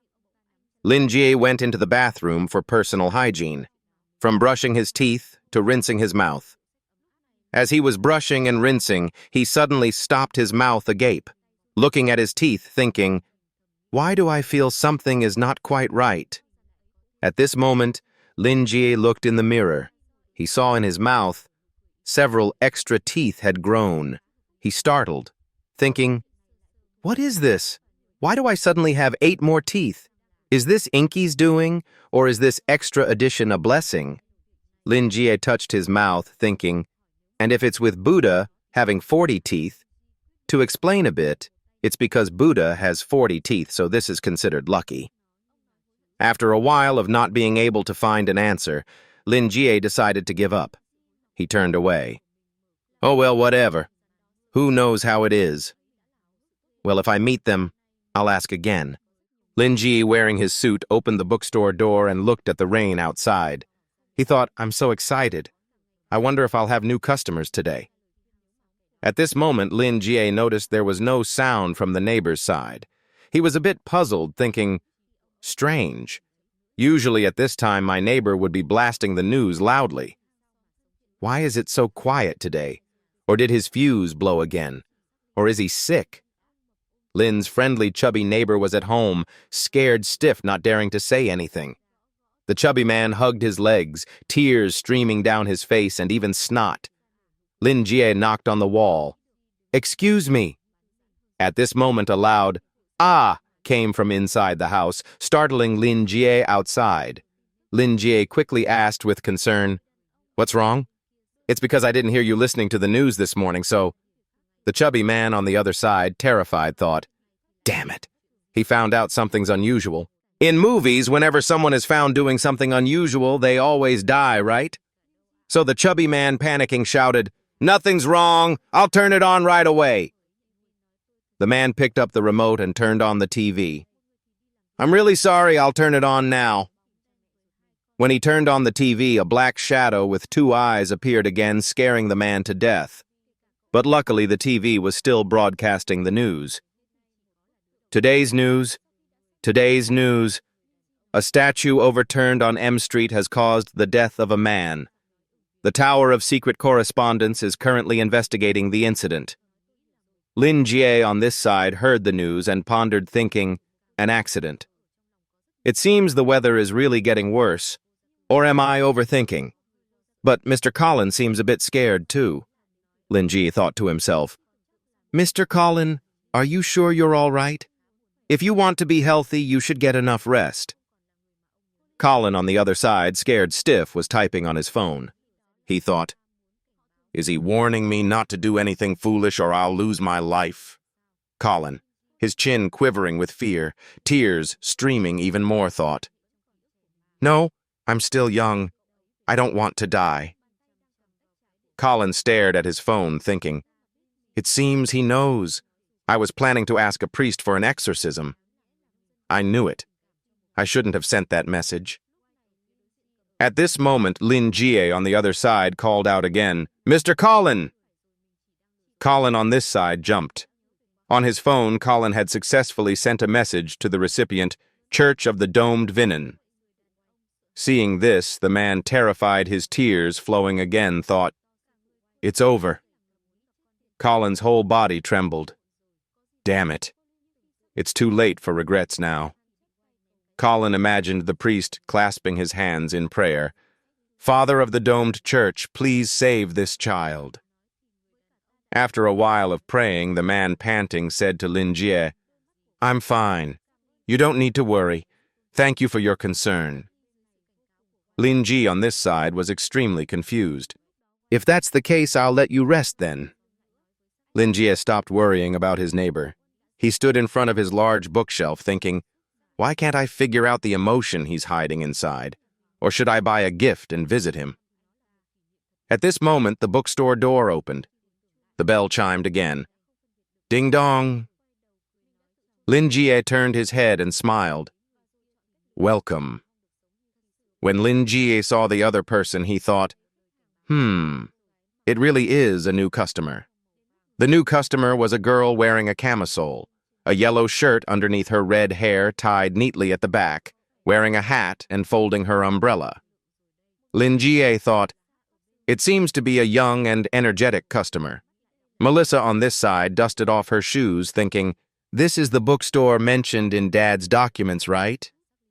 Melissa looked around the bookstore for a bit, pondering slightly. Lin Jie sat down on the chair. What do you need? Melissa silently assessed Lin Jie. She stared at Lin Jie with a searching gaze. She took off her hat and walked towards Lin Jie. As she walked, she thought, It's too normal. This is really a K-level bookstore. She approached, stood straight without sitting, rested both hands on the table, her firm buttocks subtly revealed. Are you the owner? Lin Ji said. Yes, you can ask whatever you want. You can borrow buy or just look at books. Melissa rested her chin on her hand, staring at Lin Jie, assessing him. He looks too normal. Did Dad make a mistake? Melissa sat down on the chair, staring at Lin Jie. She pondered, What's this? I waded through the rain and risked getting beaten by Dad to come here. Melissa's face contorted. She thought irritably, and then it's just an ordinary bookstore, not fun at all. At this moment, Melissa asked Lin Ji, You said I can have whatever I want. Hearing Melissa's question, Lin Ji's head started to throb. He thought, Is this what kids these days think? So he looked at her and said, Only normal things. If your request is a bit too high, then of course not. Hearing the answer, Melissa slammed the table hard, patted her chest, and asked Lin Ji, I want to arm wrestle you. Is that okay? Lin Ji, hearing this, tilted his head, his eyes wide, question marks filling his head. Lin Ji, extremely confused, thought, Do people nowadays prioritize arm wrestling over buying or borrowing books? Lin Ji looked at the girl who had her arm raised, ready to arm wrestle in front of him. Lin Ji had a headache, thinking, Why does this sound so absurd? No. My life instinct is telling me there must be something to this. Lin Ji recalled all of Melissa's actions since she entered the shop. She cleaned the mud off her boots in the puddle outside. It can be said that this young lady has very good manners, judging by these small details. She also knows how to take good care of her red hair. She must come from a fairly wealthy family. She was a bit disappointed earlier, so she must have intended to come here not just to take shelter from the rain. After thinking for a while, Lin Jie was a bit bewildered, thinking, I'm getting more and more confused. After a torrent of conflicting thoughts, Lin Jie fell into a vortex of his own thoughts. Why would a girl like this visit my shop and even want to arm wrestle me? And my bookstore isn't that popular either. Did a new customer promote it? How could it be? Lin Jie confirmed his thoughts. My recent customers were Ji Jikshu, Joseph. Then he realized immediately. Joseph. Lin Jie rested his chin on his hand, pondering, looking at the girl before him, thinking, Speaking of which, this girl looks quite similar to him, doesn't she? Lin Jie thought of the strong man Joseph from before. The final conclusion, no doubt about it. She's related to Joseph by blood. Lin Jie had confirmed his thoughts. Melissa, on the opposite side, saw Lin Ji looking at her with a thoughtful gaze and a strong aura. Melissa startled, thinking, this terrifying pressure. Melissa, sitting on the chair, her hands on her lap, trembled. What's wrong? An arm wrestle isn't too much, right? Lin Jie, startled, snapped out of his thoughts. Oh no. I stared at her for a bit too long. He opened his mouth and smiled. Of course it's okay. But I want to ask you 2 questions first. Melissa hesitated. Which questions? Lin Jie immediately asked the first question.